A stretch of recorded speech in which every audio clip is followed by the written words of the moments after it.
Selamat pagi semua. Wah, kelihatannya hari ini semua pada masih asik ngambil makanan kayaknya.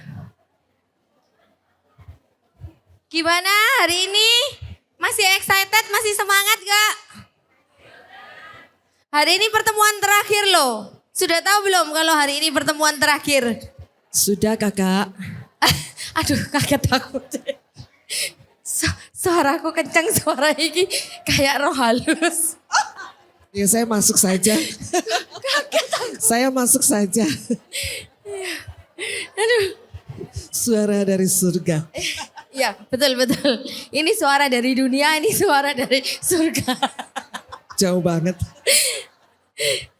Selamat pagi semua. Pagi. Masih semangat? Masih. Masih mau dengar firman? Masih. Yang jawab kok cuma Cece. Karena sudah Yang minum lainnya kopi. mana ini yang lainnya? Karena Buat sudah minum teman-teman kopi. Cece yang masih di snack corner, kalau sudah ngambil boleh segera duduk supaya kita nggak molor, supaya kita bisa cepat mulai. Oke. Oke? Kenapa Ibu Esther dada-dada? Oh Masih masih antri. antri. Apakah nanti bisa diantar sama teman-teman di... Oh antri snack. Panjang. Wah, ada? Berarti, Ada apa berarti hari ini snacknya? Enak ya? Oh hari ini enak ya snacknya ya? Hari ini ada apa snacknya Iya, ini? sampai kita diabaikan. Iya, kita ngomong sendiri, kita tanya sendiri, kita jawab sendiri. Habis ini kita makan sendiri. Ini sudah makan ini snacknya ini. Apa ini snacknya ini Lili? Hari ini Apple snacknya emangnya apa? pie. Oh, apple pie. Oh, Dari oke. Michael Lee ya? Kayaknya dari Michael Lee ya. Oke. Oh keren. Gimana hari ini semua udah baca unit terakhir belum? Enggak ada yang jawab, berarti belum baca kayaknya. Belum ya? Belum baca. Atau kita langsung Karena tanya. unit terakhir nggak dibaca kayaknya. Iya, atau kita langsung tanya. Siapa Biasanya- yang sudah baca unit terakhir? Oh Ini meja sini tambah langsung buka buku semua. Waktu ditanya tambah langsung buka buku. Yang sebelah sana halaman- ada yang sudah. Sudah. Luar biasa. Ada yang sudah baca buku terakhir yang sebelah sini? Tambah nggak ada. Yang ada cuma meja sebelah situ. Sudah tapi tidak berani menjawab. Oh Kelihatan sudah. dari mukanya. Hari ini tentang apa? Mau berbicara tentang apa hari ini? Tentang doa. Tentang Bener nggak doa. Li? Salah satunya tentang berarti doa. ada 2 dan 3. Tentang setia. Kebersamaan. Oke. Sama-sama berdoa gitu aja ya. Sudah siap untuk bermain kuis? Siap belum main kuisnya? Atau masih butuh waktu buat... San, bermain atau menebak? Oh ya, menebak. Menebak. Hari ini kita... Oh, oke. Boleh pinjam mic-nya? Oke, hari ini kita kembali ke kuis Oh siapa dia? Oh. Oh siapa dia? Oke. Masih inget deh. Masih. Oke, udah siap belum? Coba suaranya sebelah kanan, mana suaranya sebelah kanan? Teriak, gitu. Wah, suaranya ada 1.000 orang. Coba yang sebelah kiri. Wah, yang kiri jauh lebih semangat. 10.000. Yang kiri jauh lebih semangat daripada yang kanan. Yang kanan soalnya deket snack corner apa? Oh iya, jomplang. Iya, bener ya. Oke, kita sekarang mulai ya. Meskipun aku adalah wanita Yahudi, tetapi aku menjadi ratu untuk bangsa lain. Wih, main keroyokan. Mentang-mentang unit terakhir jawabnya keroyokan. Kok Itu luar biasa itu, Oke, lanjut. Terlalu gampang. Iya, kayaknya terlalu gampang ya. Aku dan saudaraku adalah murid Yesus. saudaraku menulis kitab Wahyu. Oh, oh, siapa dia? Sementara aku terbunuh oleh Herodes. Oh, oh, Siapa dia? Itu sedang angkat tangan itu 19, meja 19. Iya, meja 19. Siapa? Namanya adalah oh, oh. Hah? Salah. Oh, oh. Oh, oh. Oke. Coba yang sebelah sini, yang sebelah kanan, sebelah kanan. Siapa dia? Yang sebelah kanan. Aku dan saudaraku adalah murid Yesus. Saudaraku menulis kitab Wahyu. Sementara aku terbunuh oleh Herodes. Siapakah aku? Saudaraku. Li, di belakang situ ada Li yang mau jawab, Li. Meja Tolong, Li. 6. Ibu Mimi. Yohanes. Sudah dijawab tadi. Sudah jawab tadi, salah. Dan itu salah. Saudaraku menulis kitab Wahyu. Andreas tak? Yakobus jawabannya. Oke, dijawab Oke. oleh Susan. Yang jawab saya sendiri. Baik. Oke, yang ketiga. Seorang bayi melonjak kesenangan dalam rahim ibunya ketika ia mendengar Maria datang bersama bayi Yesus. Siapakah aku? Iya. Hah? Ya, betul. Ya, berikan hadiah dan tepuk tangan. Kak Rizky, cek. Yang meja sini sama situ asik sekali. Sekali jawab langsung bareng. Cek, aku aja nggak ada. Yang terakhir, orang ini adalah nabi, imam dan hakim Israel. Dia melayani di rumah sejak kecil. Oh, siapa dia? Ia juga mengurapi 2 raja Israel. Siapakah dia? Kayaknya meja situ itu guru sekolah minggu semua. Jawabnya kompak banget ya dari tadi. Iya, seru banget. Kalau 2 raja Israelnya siapakah dia? Oh, luar biasa, beneran terbukti. Sudah, guru kalau sekolah gitu minggu. semua hadiahnya kasih saja. Luar biasa. Yuk kita tanpa perlu panjang lebar lagi, kita masuk Baiklah.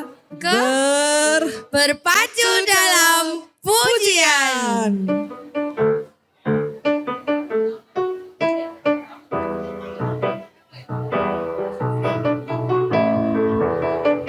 Gandong.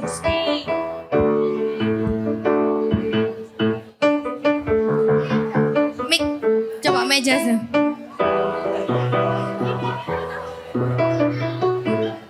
Ada? Siapa yang jawab? Siapa yang jawab? Gusti. Gandol Gusti. Oke, yang mau Gandol Gusti. Nanti kita berdiri sama-sama ya. Saya mau mengundang misteri guest yang pokoknya ciamik, keren banget menyanyikan lagu ini. Kita panggil Kak Susi dan Kak Mita.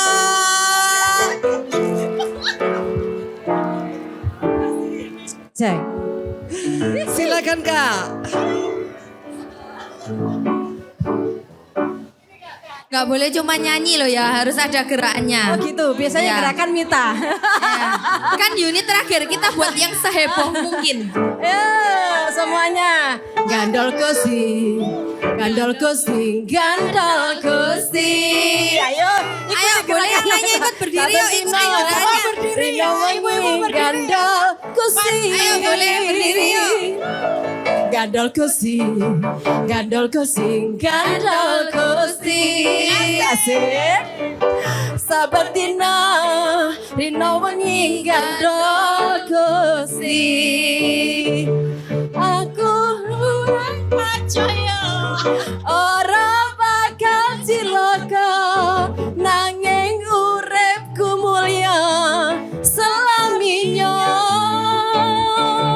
Atiku ayem tentrem, atiku rasa senang. Saben dina ku langgeng ngapain? Gandol Gusti. Gusti. Semua pakai gerakan dong. Gandol Gusti. Gandol Gusti, gandol Gusti. Asik, asik. Saben dina rina wengi gandol Gusti. Sepindah malih gandol Gusti. Gandol Gusti, gandol Gusti. Tante Heni, sini Tante Heni. Saben dina joget tante. Gandol Gusti. Aku amung percaya. Aku amung percaya. Ora bakal cilaka nanging uripku mulia selaminya. Atiku ayam tentram, atiku saya seneng. Saben dina kulangge gandol Gusti. Aku mau percaya, Allah namung percaya. Ora bakal cilaka nanging uripku mulia selaminya. Atiku ayam tentram, atiku saya senang. Saben dina kulangge gandol Gusti. Saben dina kulangge gandol Gusti. Sami-sami nggih. Saben dina kulangge Mainkan. gandol Gusti.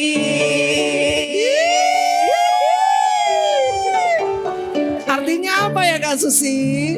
Gandol Gusti itu ya berpegang sama Tuhan. Terus gandol Gusti.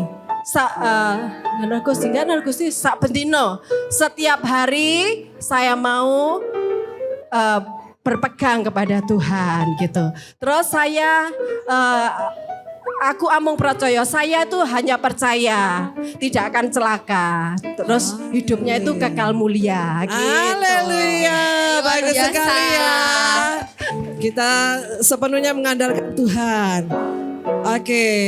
Kita lanjut lagu yang ke Aku punya Tuhan yang besar, yang telah berjanji dan sanggup menggenapi. Imanku bersepakat percaya kuasanya. Ku terima sekarang kemenangan darimu. Yang mau mengandalkan Tuhan, sama-sama katakan, aku punya Tuhan yang besar. Aku punya Tuhan yang besar, yang telah berjanji dan sanggup menggenapi. Imanku bersepakat percaya kuasanya. Ku terima sekarang kemenangan dari. Sekali lagi, aku punya Tuhan yang besar. Punya Tuhan yang besar, yang telah berjanji dan sanggup amin. Angkat tangan yuk. imanku Sepakat percaya kuasa. yang terima kuasa Tuhan. Ku terima sekarang kemenangan darimu. Sekali lagi, ku terima sekarang. Ku terima sekarang. Ku terima sekarang. Ku terima sekarang. Ku Terima sekarang kemenangan.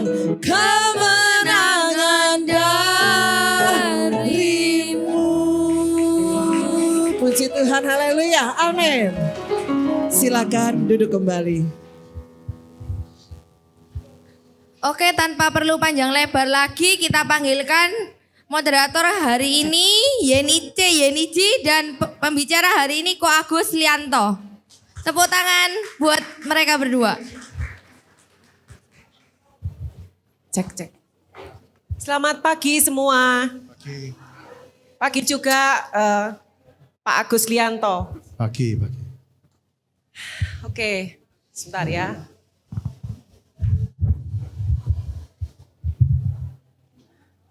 Oke, saya mungkin tidak perlu memperkenalkan Pak Agus Lianto lagi ya, karena sudah beberapa kali ya, perlu ya? Sudah beberapa kali jadi pembicara di Bible Co. Sebentar ya, kok nggak enak. Baik.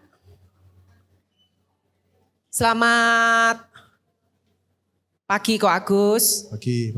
Panggilnya Ko atau Pak ya? Go. Kita sudah masuk unit 5 ya hari ini ya, unit yang terakhir. Kemudian kita akan fokus ya mempersiapkan Shine Women Conference tanggal 30 Agustus ya.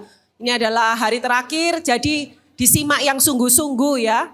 Kita selama sudah berminggu-minggu ini kita belajar dari kitab Yakobus. Semoga hari ini apa yang akan kita bahas memberkati ibu-ibu di tempat ini semuanya.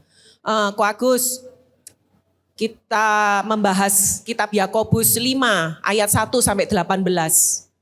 Hari ini hari pertama peringatan tentang kekayaan.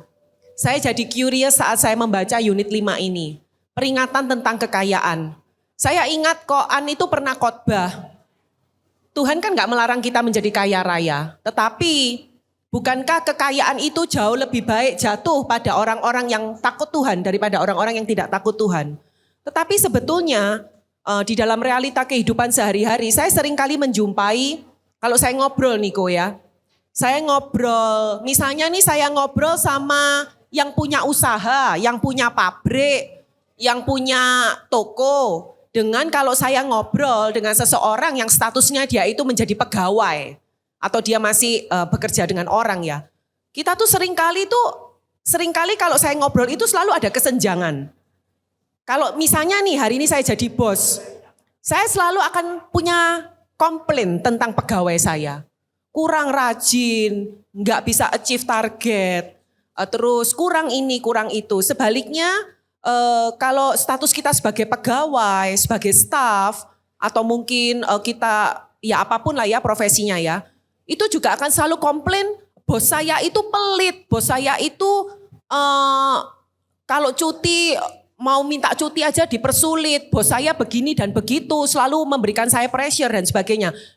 Akan selalu ada kesenjangan. Pertanyaan saya adalah, bagaimana kita tuh sebagai anak Tuhan, kita bisa menghindari yang dikatakan sikap menindas atau tidak adil kepada orang lain.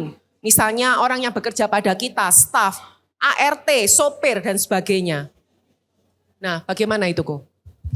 Ya, terima kasih untuk pertanyaannya dan selamat pagi ibu-ibu, cece-cece, ya, meme-meme. Pertanyaan sangat baik. Jadi bagaimana kita bisa mengelola kekayaan itu dengan wisdom, dengan bijaksana. Tapi mungkin saya ajak kita memperhatikan kalau ibu-ibu membaca Yakobus 5 ayat yang pertama sampai ayat keberapa itu kan kayaknya jadi kaya itu kayak gimana gitu kan ya. Kayak dikutuki gitu kan ya. Oh kekayaanmu apa hancur begini akan dimakan karat segala macam. Itu juga yang diucapkan oleh Yesus ya. Yesus tuh pernah ngomong seperti hal yang kurang lebih sama. Celakalah kamu yang kaya karena dalam kekayaanmu kamu telah memperoleh penghiburanmu. Nah itu bukan berarti Alkitab tuh anti orang kaya, bukan. Tetapi masalahnya gini. Salah satu hal yang paling menipu, ya, salah satu hal yang paling memperdaya yang bisa menyesatkan orang itu memang kekayaan. Kita menyebutnya sebagai tipu daya kekayaan. Nah kita ini harus waspada ini, karena kekayaan itu tanggung jawab yang berat sebetulnya. Ya, jangan pikir bahwa jadi kaya itu enak, tidak. Anda akan dituntut lebih besar. Dan banyak orang kaya yang tidak mampu bertanggung jawab untuk kekayaannya. Dalam perumpamaan Yesus tentang orang kaya dan Lazarus yang miskin itu kan ya. Lazarus itu pengemis yang selalu duduk di depan pintu gerbang orang kaya itu dan satu kali kedua-duanya meninggal. Dan Lazarus ini langsung naik ke pangkuan Abraham, maksudnya naik kepada hadirat Tuhan, sedangkan orang kaya ini langsung masuk neraka. Hanya karena dia kaya, sepertinya begitu perumpamaan itu. Tidak ada diceritakan bahwa si kaya ini jahat atau Lazarus ini orang baik, tidak. Waktu si orang kaya ini berseru kepada Abraham bilang, anakku, dia bilang gitu. Seumur hidupmu kamu sudah enak. Lazarus sengsara, sekarang gantian, katanya begitu. Jadi Alkitab itu memberikan satu peringatan ya bagi kita yang kaya, jangan kita itu bergantung. Nah, apa sih tipu dari kekayaan itu? Kalau saya boleh jelaskan, perhatikan ibu-ibu ya. Anda-anda yang punya uang, Anda-anda yang sudah kerja, Anda-anda yang sudah makmur, perhatikan ini. Tipu daya kekayaan itu apa? Anda dibuat bergantung kepada kekayaan Anda. Anda merasa aman, masa depan terjamin, betul nggak? Anda dipuaskan, dihibur dengan kekayaan. Memang itu yang bisa diberikan uang, ya enggak? Tetapi Alkitab, kalau saudara mau tahu bagaimana cara Tuhan memandang, Tuhan ngomong bahwa hidupmu itu tidak tergantung dari kekayaanmu. Kalau kita berpikir bahwa kekayaan itu akan menjaga kita, akan menopang kita, menjamin masa depan kita, saya kasih tahu, saudara keliru. Anda keliru besar. Karena ada banyak sekali orang kaya yang tidak punya masa depan. Dan kalau sudah terjadi kayak pandemi, kita tahu orang-orang paling kaya pun ya berangkat gitu, pulang kembali ke alam baka. Kekayaannya tidak menolong. Dan kalau sesuatu terjadi misalnya, saudara kan menjumpai bahwa kekayaan itu, dia itu memberikan ilusi gitu, yaitu ilusi rasa aman. Makanya Yakobus ini keras, kenapa kok bahas Yakobus? Yakobus ini kitab yang praktis dan dia menggambarkan dengan realita yang tegas bahwa kekayaanmu itu tidak kekal gitu. Makanya dikatakan kan kalau di pasal yang sebelumnya bagian yang terakhir dikatakan jangan kamu pergi ke kota anu terus nginep di sana setahun kemudian kerja dapat uang gitu kan. Sadari bahwa semua yang kamu perjuangkan itu sementara, kekayaanmu pun sementara dan kekayaan itu tidak menjamin apapun begitu. Makanya di kalimatnya keras. Nah, terus kalau kita kaya terus gimana? Nah itu dia. Jadi kalau kita tidak mau ditipu dengan kekayaan, berarti kita harus tahu tujuan kekayaan itu apa. Anggap ya, tujuannya Anda kaya itu apa? Ya jelas tujuan kekayaan bukan untuk membuat hidup nyaman, menjamin masa depan, bukan. Memang saya sadar bahwa ada kalau saudara punya deposito misalnya 100 miliar ya, saudara kan merasa aman ya nggak? Ya anakku rumah nanti semua aman bisa beli semua. Tapi itu ilusi gitu. Karena bisa jadi saudara besok diambil Tuhan dan untuk apa harta itu? Nangkep ya. Jadi kita perlu tahu tujuan. Nah tujuannya juga digambarkan Yakobus itu. Yaitu apa? Perhatikan orang-orang yang misalnya bekerja pada saudara. Gitu. Kalau saudara memang berkelimpahan. Saya tahu sebagai bisnismen kita ini kan Anda ambil risiko. Anda yang mikir. Tapi saudara harus tahu kalau Tuhan kemudian memberkati usaha saudara. Saudara harus tahu tujuannya apa sih? Tujuannya Anda diberkati apa? Supaya Anda itu juga menyejahterakan orang-orang yang di sekitarmu gitu. Khususnya orang-orang yang bekerja bersama dengan saudara. Jadi kekayaan itu cuma satu tujuannya, untuk dibagikan, untuk dijadikan berkat untuk orang lain. Itu aja. Kekayaan itu adalah alat Tuhan lewat saudara.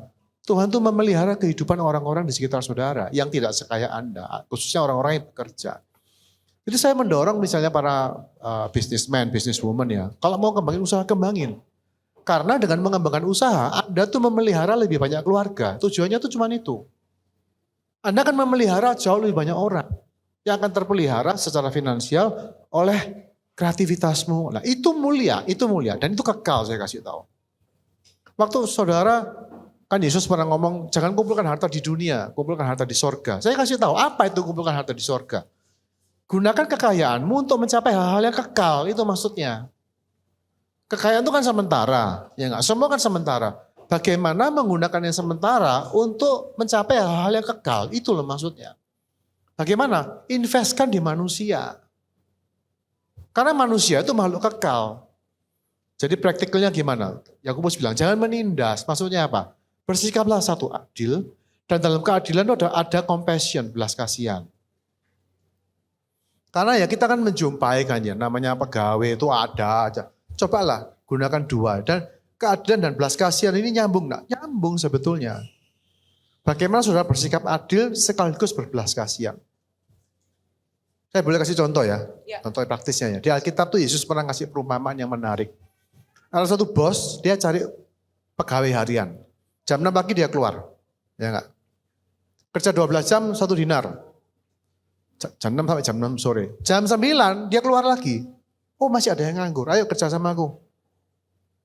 Jam 12 siang dia keluar lagi, masih ketemu orang yang tidak punya kerjaan, dia panggil lagi. Jam 3 sore dia keluar lagi. Jam 5 sore dia keluar lagi. Masih ada orang tidak punya kerjaan. Akhirnya jam 6 waktunya bayaran. Yang kerja jam 5 cuma 1 jam, dia panggil dulu, dikasih 1 dinar. Kita tahu cerita itu ya. Kemudian yang jam 3, yang kerja cuma 3 jam, 1 dinar. Yang jam 12, 1 dinar. Yang marah siapa coba? Yang kerja jam 6 toh. Ini tidak adil gitu kan. Tuhan bilang, loh tidak adil dari mana? Nah saudara kalau ingin memahami apa itu keadilan dan compassion, lihatlah cerita ini. Bahwa kadang-kadang ada orang yang memang seharian dia memang tidak dapat kerjaan. Memang nggak dapat kerjaan, memang dia tidak beruntung hari itu. Dan si tuan ini yang punya kebun ini, dia melihat dan dia berbelas kasihan. Kamu dan orang itu hebatnya orang itu dia nunggu sampai jam 5 sore dia tidak pulang, dia tetap tunggu. Siapa tahu ada yang kasih kerjaan. Ini belas kasihan gitu loh. Dan orang ini harus pulang, dia harus bisa kasih makan istri anaknya dengan uang 1 dinar itu. Apakah dia tidak adil dengan orang, berarti tidak adil dong. Saudara kalau mau tahu keadilan, gini, prinsip keadilan itu bukan berdasarkan perbandingan, comparison, bukan. Oh kok enak, aku 12 jam, dia sejam, tidak adil. Manusia itu mengukur keadilan dengan comparison. Ya wajar lah, di-compare gitu kan. Tuhan tidak.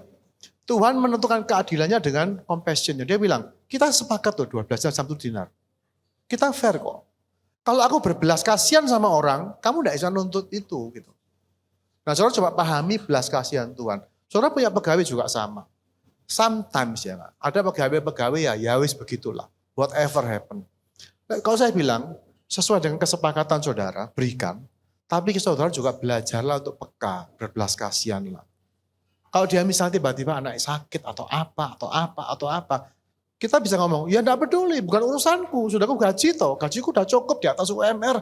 Urusannya DE, dia enggak pernah enggak pernah nabung atau segala macam.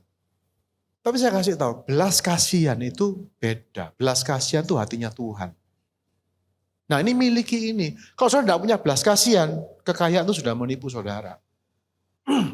Jadi jangan sampai kemudian ada orang yang betul-betul perlu dikasihani dan saudara kayak orang kaya dan Lazarus pengemis itu. Tidak peduli dia memang ngemis kok, salah sendiri kok.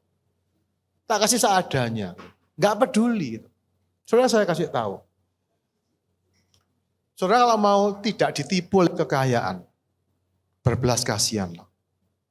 Karena salah satu yang membuat saudara, salah satu guna, fungsi dari kekayaan yang sampai saudara bisa punya lebih-lebih misalnya, adalah supaya saudara itu berbelas kasihan. Dan kalau saudara mau tahu siapa pribadi yang berbelas kasihan, itu Tuhan gitu. Tuhan itu pribadi yang sangat compassionate. Nah itu saudara kejar belas kasihan itu. Kalau ngomong soal adil itu gampang. Tapi hati yang peduli. Nah, Yakobus itu ngomong gitu. Kalau kamu tidak berbelas kasihan, kamu memang kaya. Oke, kamu kaya, kamu dapat. Yakobus bilang kamu akan celaka, dibilang. Karena kekayaan itu akan menguasai hatimu. Nangkep ya. Saudara kalau berbelas kasihan sama orang, pasti ada yang protes. Loh kok enak. Kita kan takutnya gitu. Kalau aku kasih compassion ke orang ini, nanti yang lain nuntut. Oh iya memang, itu masalah kita, betul. Itu tanggung jawab kita, itu memang beban yang mesti kita pikul. Bagaimana kita tuh berbelas kasihan, bagaimana kita adil, bagaimana kita seperti perumpamaan tadi. Kita menghadapi protes orang-orang yang tidak terima. Ya memang itu tanggung jawab kita. Tetapi dalam semua proses ini, saudara akan menjadi orang apa ya? Yang peka, orang yang seperti Tuhan gitu. Yang punya belas kasihan. Dan itu tidak juga harus nunggu kaya, tapi saudara belajarlah untuk giving gitu. Karena sekali lagi, tujuan kekayaan, satu-satunya cara supaya saudara tidak ditipu, tidak dikuasai, tidak diperbudak oleh mamon, adalah saudara menginvestkan mamon itu untuk hal-hal yang bersifat kekal. Yesus ngajari, kalau kamu berbuat baiklah kepada orang yang tidak bisa balas kamu. Orang yang tidak bisa balas kamu, justru kamu mesti berbuat baik. Itu namanya belas kasihan. Jadi kalau sudah nemu pegawai, nemu apa yang benci orang ini, coba tanya, cari tahu kenapa dia begitu. Gitu. Kamu tuh ada apa? Panggil dong. Gajimu tidak cukup, kok bisa tidak cukup dari mana? Ayo tak bantu. Oh Pak, ini saya ternyata, kan kadang-kadang kita nemu loh pegawai itu yang ternyata ya, papai sakit, adik tidak kerja. Oh dia itu nanggung banyak gitu loh. Tidak kelepek-kelepek setengah mati dengan gaji. Tapi juga punya kita tapi di dalam realita kehidupan juga dijumpai kita punya staf, punya pegawai itu yang juga terlibat judi online. Nah itu dia. Coba dipanggil, ditanya, kamu kenapa kok bisa begini? Gitu. Coba kita gunakan bilang, kamu judi online kenapa? Saya katakan judi itu salah satu tipu daya kekayaannya itu. Mereka tuh berharap bisa, itu jahat tipu daya, judi online. Jahatnya luar biasa. Nah kita membantunya gimana caranya? Kalau dia terlibat gitu gimana? Oke, sekarang mau enggak dibantu gitu? Mau enggak dibantu? Kalau mau dibantu, atur gini. Ayo, sekarang ya apa? Kamu nyicil, tak potong gajimu sekian. Pokoknya kamu misalnya begitu. Enggak tahu. Itu kan bisa kasus macam-macam. Tapi gunakan sekali lagi kalau saya bilang gunakan belas kasihan. Please gunakan belas kasihan. Jadi yang perlu di-highlight adalah bagaimana kita di dalam posisi kita pada saat kita hidup berkecukupan atau bahkan kaya raya, kita tuh tetap memiliki compassion Yes. untuk mengelola kekayaan kita. Yes, itu satu-satunya cara kekayaan itu saudara pindah ke surga. Oke. Itu kekayaannya tidak akan dicuri, nggak akan diambil, nggak akan turun nilainya. Seperti Oke. kata Matius 5, kumpulkan bagimu harta di surga.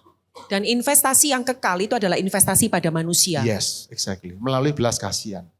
Melalui kasih lah. Oke. Lalu kita sekarang beranjak pada sabar menantikan kedatangan Tuhan.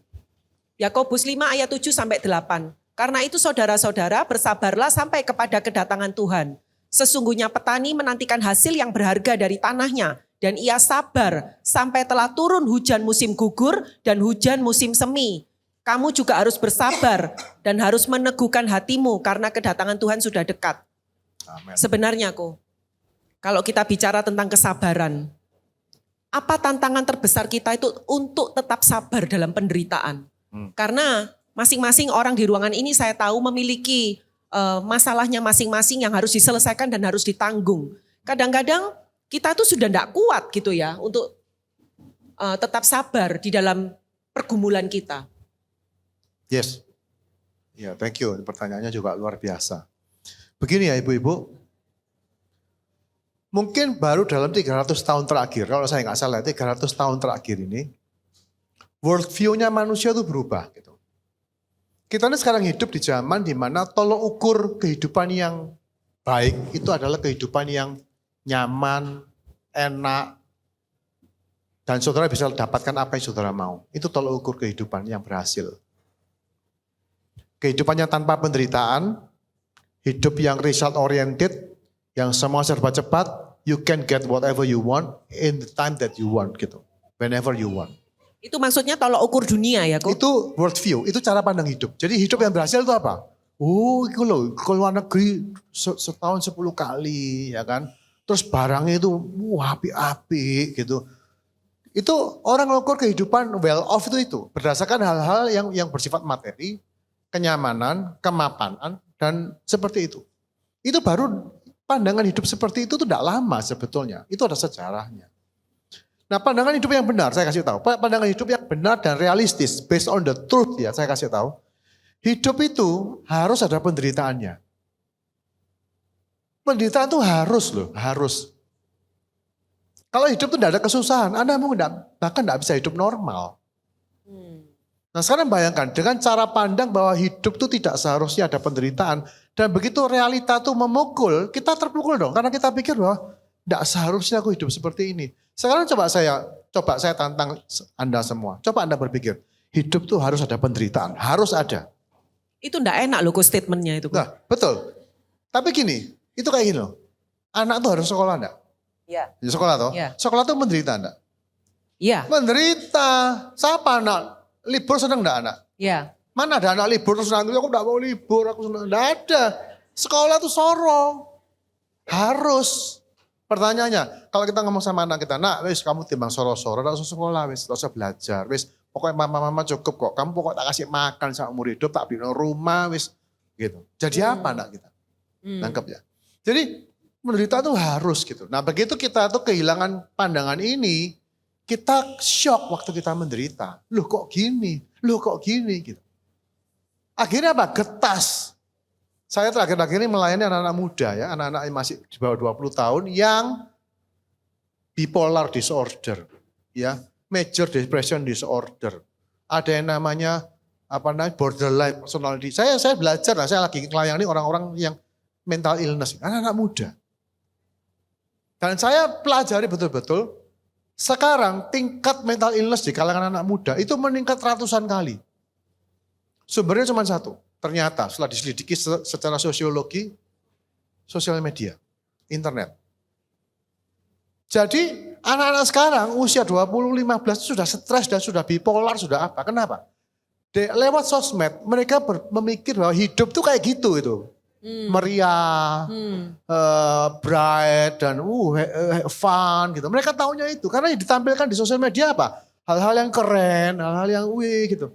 Jadi begitu mereka kesepian, dibully dan mereka shock luar biasa. Begitu mengalami kegoncangan gender misalnya, mereka pikir, oh enggak apa-apa, laki jadi perempuan, perempuan jadi laki. Itu world view sebetulnya. Karena anak sekarang, apalagi dengan zaman internet ya. Soalnya kita ini kan hidup di zaman di mana internet enggak ada, betul. Iya. Zaman dulu kalau mau beli nasi goreng, ya pergi beli. Iya. Sekarang Pepepet datang. Ya kan? Kalau dulu mau nyari apa, nyari di toko keluar masuk, enggak ada barangnya. Sekarang Shopee pasti dapat. Yes. Kak, saudara tahu ya, ini semua serba gampang, enak, nyaman, cepat, instan. Dan orang cari duit juga lebih gampang lewat online segala macam. Apa yang terjadi? Manusia tidak punya daya tahan. Manusia tidak berpikir bahwa hidup itu bisa menderita. Mereka tidak siap gitu. 1 Petrus 4 mengatakan, milikilah kesiapan untuk menderita dikatakan. Karena itu senjata kita. Jadi kalau kita itu, kata sabar dalam bahasa Alkitab itu long suffering. You can suffer long gitu. Kata sabar itu kesanggupan untuk menanggung beban dalam jangka waktu yang lama. Ini hilang, kenapa? Karena kita arus zaman ini mengatakan bahwa kamu harus bisa instan, kamu harus hidup tuh paling enak, hidup tuh harus nyaman, harus you can do whatever you want. Itu cita-cita zaman sekarang tuh begitu. Dan uang memungkinkan itu somehow, ya enggak? Oh pagi aku langsung ketemu ngerumpi, siang aku belanja, pokoknya bersenang-senang every time. Orang seperti ini mereka tidak mengenal realita hidup akhirnya. Makanya shock gitu. Dan orang seperti ini suruh sabar, suruh long suffering, tidak mampu. Hancur langsung kayak istilah anak muda sekarang generasi strawberry katanya. Just mereka hancur aja gitu. Karena itu tadi, karena mereka tidak berpikir bahwa suffering itu bagian yang normal dalam hidup, suffering itu normal. Kadang-kadang saya konseling gini. Ada satu waktu itu suami istri gitu ya. Suami ini mengeluh, istriku loh gak mau punya anak. Aku mau cerai. Apa gak mau punya? Ya pokoknya dari waktu pacaran sudah ngomong aku gak mau punya anak. Yang perempuan gak mau. Tak pikir guyonanku Agus katanya. Ternyata serius dia. Menikah 3-4 tahun tetap gak mau punya anak. Suaminya bilang aku kepingin anak. Cerai. Kalau gak mau punya anak kita cerai gitu kan. Istrinya ngotot, cerai, biarin gitu. Saya mikir, apa caranya ngomong luar gini-gini ya. Terus saya ngomong sama suami ini, bisa gak kamu bersabar? Terus gini aja lah, saya bilang gitu. Hidup itu kan mesti punya masalah. Sekarang kamu tak suruh milih ya. Kamu ingin punya istri itu sakit jiwa, istri gak mau punya anak, istri lumpuh atau istri selingkuh.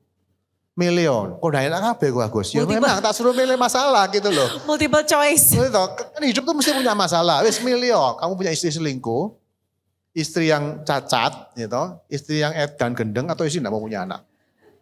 Saya mikir, perasaan gitu.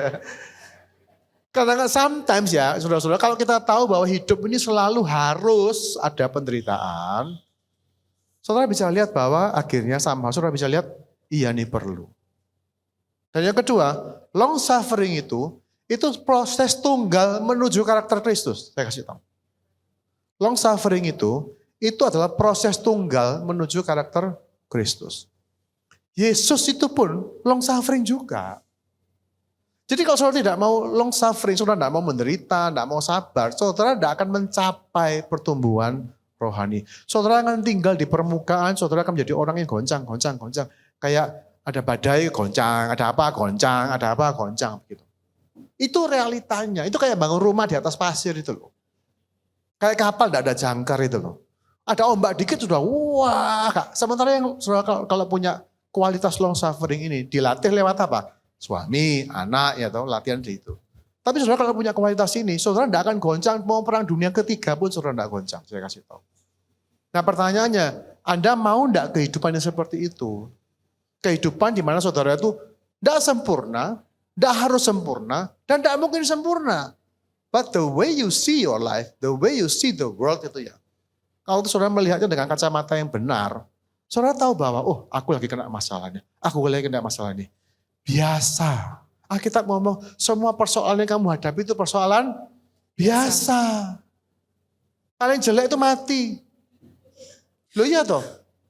The worst thing that can happen to us adalah kematian. Entah suami yang mati, anak yang mati. Itu kan yang paling luar biasa. Saya pada hari berpendapat, Alkitab ngomong bahwa kita yang percaya Tuhan itu sudah punya hidup yang kekal. Kematian itu sementara. So apa? Ya aku siap. Aku bilang Tuhan, aku enggak minta loh Tuhan. Tapi kalaupun itu terjadi, if itu harus terjadi, aku enggak goncang. Ya ditanggung, ya apa? Anakku masalah gini. Ya ditanggung itu anakku. Jadi kesiapan untuk menanggung, kesiapan untuk mau menderita inilah, itu proses satu-satunya menuju kesempurnaan Kristus. Anggap ya. Jadi akhirnya kita tuh bisa bersyukur gitu loh. Untung suamiku kayak gini, enggak kayak gitu, misalnya begitu. Sometimes kita tuh kadang-kadang harus, buka mata lebih lebar lah. Ya enggak? Nah untungnya orang konseling gitu. Konseling kadang-kadang dengan konseling itu, wih kayak gini, gitu. Dalam hatiku untung aku gak kayak ngono gitu. Bersyukur akan istriku gitu. Long suffering itu, ya apa ya, sepertinya saya dengar aja enggak enak gitu ya di telinga. Long suffering. Gimana kita bisa, terutama ya kalau kita yang sudah memiliki anak-anak mulai remaja sampai sudah dewasa muda. Bagaimana kita tuh bisa menanamkan itu ya pada anak-anak kita ya. Terutama kalau anak-anak yang sudah mulai usia-usia kuliah. Mereka sebentar lagi lulus, harus cari kerja. Kata long suffering ini bagaimana kita tuh bisa ada tips enggak Ko? Bagaimana kita bisa taruh itu ya di pemahaman anak-anak kita? Yang saya lakukan aja ya, jadi kan saya juga bukan teori gimana, tapi yang saya lakukan tuh begini. Ya saya ambil waktu sharing sama mereka. Ya kalau anak-anak tuh kan pasti ngalami banyak hal toh, pergumulan toh. Putus pacar lah, apalah kan mereka pasti ngalami. Nah, masa-masa krisisnya anak itu masa-masa paling bagus untuk masukkan nilai. Mungkin ibu-ibu ngalami lah, anak tuh diomongin tidak didengerin. Apalagi umur 12, 14, 17 tahun. Wes sok pinteris setengah mati anak muda itu kan. Yang umur 20 juga tidak dengerin kok. Iya, apalagi umur 20 gitu kan. Sekarang mereka punya ChatGPT, mereka punya Google, they know everything lah lewat media internet. Kita kalah pinter lah. Nah justru mungkin cari momen emas tuh gini, saat mereka tuh dihantam badai. Ditinggalkan lah, dibully lah, apa, itu kita peka aja. Atau mereka lagi krisis identitas. Itu saat-saat yang paling tepat untuk menanamkan nilai-nilai ini gitu. Ajak ngomong. Jadi saya pernah punya anak naik kelas misalnya. Di MDC. Ya kan. Waktu itu jabatan saya Dewan Pembina Yayasan. Gitu. MDC. Sekolah MDC. Saya tuh kalau dipanggil ke sekolah MDC itu khotbah ngajar. Kali itu dipanggil ke sekolah, dipanggil wali kelas. Anak Pak Agus sorry ya, anak yang ini. Akhirnya singkat cerita, waktu rapotan dikasih tahu sama kepala sekolahnya, Mem Syui, teman sendiri, Gus, anakmu enggak naik. Saya kayak madi, aduh gitu kan, aduh Tuhan, ya apa ini, saya bilang. Malu ya enggak, rasanya kayak apa gitu. Itu benar realita. Saya pulang, saya udah cuek, saya udah marah, saya bilang, tak habisin anakku satu. Karena saya sudah kasih tahu dari awal gitu. Kita kasih tahu bola balik, kamu enggak naik loh, kamu terancam enggak naik. Dia pikir dia anaknya Agus Lianto. Aman gitu loh. Anakku yang laki nomor 2 itu bandel memang. Pinter tapi enggak suka sekolah. Singkat cerita, pulang rumah, saya sudah mau menumpahkan seluruh amarah saya. Tiba-tiba Tuhan ngomong, ini saat yang paling tepat bagi kamu untuk bicara baik-baik. Saya pulang ketemu dia sudah enggak enak mukanya. Saya bilang, kamu enggak naik. Langsung, kamu enggak naik. Dia langsung pucat. Terus dia nangis gitu. Papa bilang apa? Papa udah berkali-kali ngomong, kamu kan enggak begini terus kamu pasti enggak naik. Sekarang kamu betul-betul enggak naik. Papa enggak guyonan. Dia hancur. Saya juga hancur, ya kan. Akhirnya apa? Saya ajak dia, ayo pergi sama Papa berdua. Saya doa Tuhan tolong aku, Tuhan tolong aku. Karena saya punya prinsip, ya hidup tuh mesti ada masalah. Sekarang masalahku kayak gini kan. Dan aku kadang-kadang juga gak tahu mesti gimana gitu kan. Aduh aku malu, saya mikir tak pindah sekolah ya mari gitu. Terus kamu sekolah mana gak naik, gak pusing. Sampai kayak gitu. Jangan di MDC gitu loh. Aku udah gembala MDC. Kok saya cuma senyum karena saya juga nggak bisa komen. Itu pengalaman 19 tahun yang lalu. Ya. Akhirnya saya keluar sama dia, saya minta hikmat Tuhan. Tuhan aku mesti ngomong apa? Kita berdua diem, dia kan takut sekali tuh. Saya tahu dia ketakutan. Saya bilang gini, namanya Harvey kan. Harvey, setiap orang tuh punya jatah gagal. Setiap orang tuh boleh gagal. Dan Papa pikir kalau kamu ambil jatahmu hari ini, mungkin lebih baik daripada kamu gagal sampai umur 40, saya bilang gitu. Kamu gagal di umur 17, Papa pikir lebih baik lah. Jadi ya sudah lah. Tak anggap jatah gagalmu kamu ambil. Tapi kamu ya belajar, opo kamu gini. Kamu harus tahu ya Harvey, kalau kamu tidak bertanggung jawab, even Tuhan pun tidak nolong kamu. Itu nilai. Ya kan? Masuk enggak di dia? Masuk. Masuk. Sebelumnya saya ngasih tahu kamu enggak masuk. Begitu dia hancur jebret, saya ngomong, dah. Jangankan Papa, Tuhan pun tidak bisa bantu kamu kalau kamu tidak bertanggung jawab atas hidupmu. Jadi sekarang gimana? Papa akan bantu. Apa? Menurut kamu bisa belajar tuh apa yang kamu perlukan. I will help you. You are giving grace, giving value, tepat di titik terlemahnya anak kita. Itu loh saudara-saudara, aku belas kasihan tuh itu. Saya mikir, mau tamu itu buat apa? Anak ini sudah hancur, sudah malu. Saya enggak usah, prinsip saya gini, kalau anak itu kan kayak perahu, kita ini kan punya perahu besar ya. Anak itu kayak perahu kecil. Perahu itu kalau sudah kemasukan air, mau tenggelam, jangan ditenggelamin gitu loh. Justru kita bantu dia untuk ngapung lagi. Tapi kita harus telan ego kita, harus berani malu. Kenapa saya berani malu? Karena saya tahu hidup itu ada sengsaranya. Ya sudah, ini bagian sufferingku. Saya mikir gitu, ya sini bagian tanggung jawabku, pergumulanku, penderitaanku, rasa maluku. Ya sudah tak jalani bersama dengan Tuhan. Tidak usah pertahankan gengsi bagi saya. Gengsi itu bagi aku jebakan aja. Jadi akhirnya gimana? Ya saya menjalani bersama dengan dia tetap MDC. Saya bilang sama anak saya, berhasillah di sekolah ini. Tidak usah lari ya.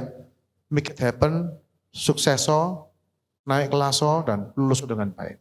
Papa akan lebih bangga kalau kamu bangkit daripada kamu pindah sekolah tak gitu. Jadi akhirnya dia bangkit gitu. Dan hari ini dia menjadi anak yang dalam setahun gajinya langsung naik 2 kali lipat gitu. Jadi orang yang kerja keras luar biasa. Wow, luar biasa. Karena pada saat dia mau tenggelam, saya tidak tenggelamkan dia, saya angkat dia. Ini contoh. Jadi makanya kalau punya anak nakal apa enggak usah ngeluh. Justru makin saudara kalau punya anak gitu ya, tenang, mau sabar, cari kesempatan.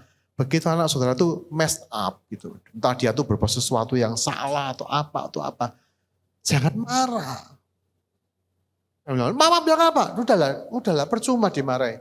Justru kalau di saat dia terluka kita marah, dia hilang, menjauh dari kita, betul enggak? Tapi waktu dia kayak gitu dirangkul, udah enggak apa-apa. Udah. Terus pelajaran apa? Masukin aja. Apapun yang saudara ngomong dia pasti dengar. Jadi suffering itu semua bisa dimanfaatkan. Betul enggak? Memang enggak gampang sekali lagi. Tapi yang membantu itu apa? Satu konsep bahwa hidup ini mesti ada penderitaannya. Itu terima. Kalau saudara enggak mau terima itu, saudara akan montang-manting nanti. Nangkep ya? Oke. Sebagai anak Tuhan, kita akan dituntut memiliki karakter yang berintegritas ya kok. Jika ya, katakan ya. Jika tidak, katakan tidak. Apakah karena itu anak Tuhan itu tidak boleh bersumpah sembarangan? Kita tuh kan sering ya kok misalnya sumpah demi bla bla bla. Yeah. Apakah memang seperti itu kok? Betulkah orang Kristen itu dilarang bersumpah? Yes. Jadi konteks sumpah itu begini saudara-saudaraku. Zaman Alkitab itu orang tuh bersumpah tuh supaya ambil shortcut gitu. Supaya orang tuh percaya sama dia. Jadi ini sumpah itu pada saat ini digunakan untuk memanipulasi. Aku lagi sumpah, kamu harus percaya sama saya gitu. Sumpah itu adalah shortcut komunikasi. Saudara tahu bahwa membuat orang percaya sama Anda itu kan tidak gampang. Ya kan? Saudara bangun integritas kan enggak gampang. Nah kadang-kadang orang itu, dia tuh ingin punya integritas instan dengan apa? Sumpah. Seolah-olah kalau dia bersumpah, orang enggak berhak lagi mempertanyakan motivasinya, atau mempertanyakan pemikirannya gitu. Dan ini yang Alkitab larang. Karena apa? Memanipulasi orang itu kejahatan di hadapan Tuhan. Manipulating itu. Jadi membuat orang tuh percaya sama saudara dengan cara-cara yang shortcut itu jahat di mata Tuhan. Karena Tuhan tuh menghargai kehendak bebas, Tuhan tuh menghargai keputusan bebas. Jadi memaksa orang untuk percaya, memaksa orang untuk menerima pendapat Anda, itu tidak baik. Nah salah satunya dengan bersumpah tadi, atau ngancam. Nah gitu. Kamu tidak gitu, ngancam. Enggak. Don't make people itu trusting you atau bergantung pada Anda melakukan keinginan Anda itu dengan paksaan. Nah paksaan yang paling halus itu sumpah saat itu. Lihat aku sumpah, kamu harus percaya. Tapi orang-orang Farisi pinter. Bersumpah demi apa dulu? Ada yang aku bersumpah demi bait suci. Oh aku bersumpah demi emas bait suci gitu. Oh aku bersumpah demi kepalaku. Itu ada level yang rupanya. Lek bersumpah demi bait suci itu saya boleh dilanggar. Lek bersumpah demi emas bait suci itu lebih berat kalau dilanggar. Gitu. Jadi ini orang-orang itu licik semua. Mereka tuh kemudian menggunakan sumpah sebagai alat manipulasi, ya toh, supaya mereka tuh bisa lolos dari resiko. Ya katakan ya tidak, kata-kata tidak itu begini. Don't lie, jangan bohong. Nah ini angel saya tahu. Bohong-bohong tipis kok. Nah, bohong. Karena apa? Bohong-bohong putih. Nah, kebohongan itu apa sih? Kebohongan itu perlindungan. Betul enggak? Kenapa orang berbohong? Melindungi diri kita sendiri. Ya kan? Kebohongan itu adalah pertolongan di masa kesesakan. Lah kesesak bojo gitu. Kalau bisa bohong kita lolos, betul enggak? Nah, tapi kita tahu bukan bahwa yang menjadi penolong dalam kesesakan itu bukan kebohongan, tapi Tuhan. Alkitab dengan jelas mengatakan buanglah dusta, jangan saling mendustai gitu. Karena dusta itu tidak membantu siapapun actually. Loh, aku mendustai supaya dia tidak sakit hati misalnya. Perhatikan ya. Tidak berdusta itu tidak sama dengan mengobral semua informasi, itu beda. Ya. Alkitab juga mengatakan orang yang mengobral semua isi hatinya itu orang bebal. Jadi minta wisdom, itu yang pertama, minta wisdom. Apa yang perlu dikatakan, apa yang tidak perlu dikatakan. Tapi kalau kita tidak bisa mengatakan, kita ngomong, aku tidak bisa ngomong ini. Gitu. Sorry, aku tidak bisa. Rasanya gak pas aku lagi ngomong sekarang. Jadi kita bukan bohong, tapi kita mengatakan bahwa I don't want to tell you this gitu loh. Oh kamu enggak boleh bohong. Oh oke, kamu kerja, modalmu piro. Nah gitu. Bilang enggak, aku enggak mau buka, ada apa? Gitu kan. Dan itu bukan kebohongan, aku memang enggak mau buka. Ngerti itu? Bukan berarti kita harus cerita semua, ditanyai apa, jawab ya enggak lah. Bijak gitu loh. Nah tapi kita sama sekali tidak istilahnya itu menyesatkan orang. Kita we speak the truth. Nah sekali lagi, sometimes ya enggak. Misalnya kayak dirampok, nomor ATM yang piro, nah, gitu kan. Saudara bilang, aku enggak mau. Resikonya berat. Atau saudara nipu dia. Gitu. Nah, saya bilang, no.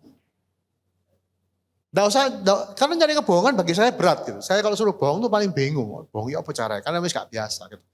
Cuman, ya itu, saya terus terang aja. Whatever happen. Kalau saya begitu. If I said the truth, kalau saya katakan apa yang benar ya, terus orang tidak seneng, orang benci saya, ya sudah. Saya kan punya prinsip bahwa hidup itu mesti ada sorone, betul enggak? Nah, saya harus soro karena saya jujur, ya sudah. Saya mengatakan Tuhan tolong aku begini karena aku tidak berdusta. Jadi aku sudah ngikuti engkau Tuhan, aku tidak mau bohong. Tolong aku ada apa-apa gitu. Karena aku tidak menggantungkan keselamatanku. Dusta itu bukan perlindungan buat aku, bukan. Dusta itu iblis ya kan. Iblis itu kan bapaknya dusta gitu. Aku enggak mau.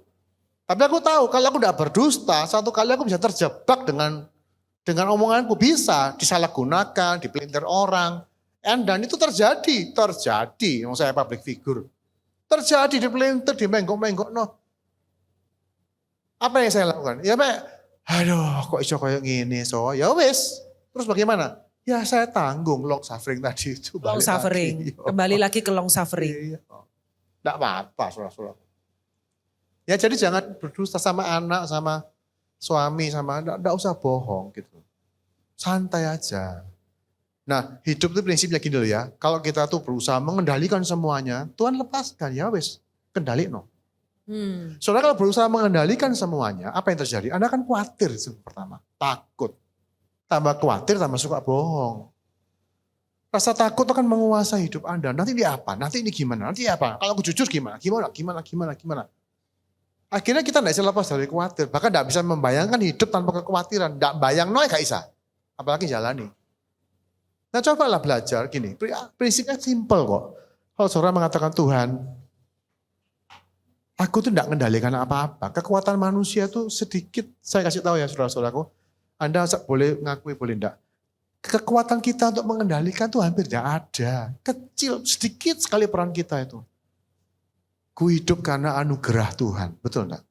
Tuhan yang topang kita itu Tuhan. Kita aja gak sadar, kita yang sombong, kita gak nyadari bahwa kita hidup sampai hari ini, hadir di tempat ini semua baik-baik ini.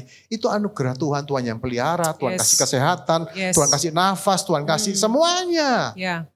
Aduh, kalau sudah 1 jam gitu, mati ya moro-moro saudara-saudara. Ya kan? Jadi kita harus tahu bahwa we are not the master of the universe. Kita ini bukan, kita tuh tidak punya kontrol sebetulnya. Ada masa depan bukan kendali kita, ya kan? Yang bisa kita atur-atur cuma hari ini, masa lalu tidak bisa, masa depan tidak bisa. So you just do your best today, betul enggak? Bikin planning, bikin apa. Tapi Anda tahu persis bahwa masa depan tuh belum jadi punyamu, masa lalu juga sudah bukan punyamu lagi gitu loh. Itu semua Tuhan yang punya. Nah waktu kita berserah kayak gitu, Tuhan bilang, wah anak ini bergantung loh sama aku. Apa yang terjadi? Ya Tuhan akan turun tangan, dia akan tanggung jawab, dia Tuhan. Dia akan tanggung jawab, dia akan pelihara, lindungi saudara. Dan yang paling indah, dia akan sempurnakan Anda. Menjadi indah di hadapannya. Oke, Amen. amin.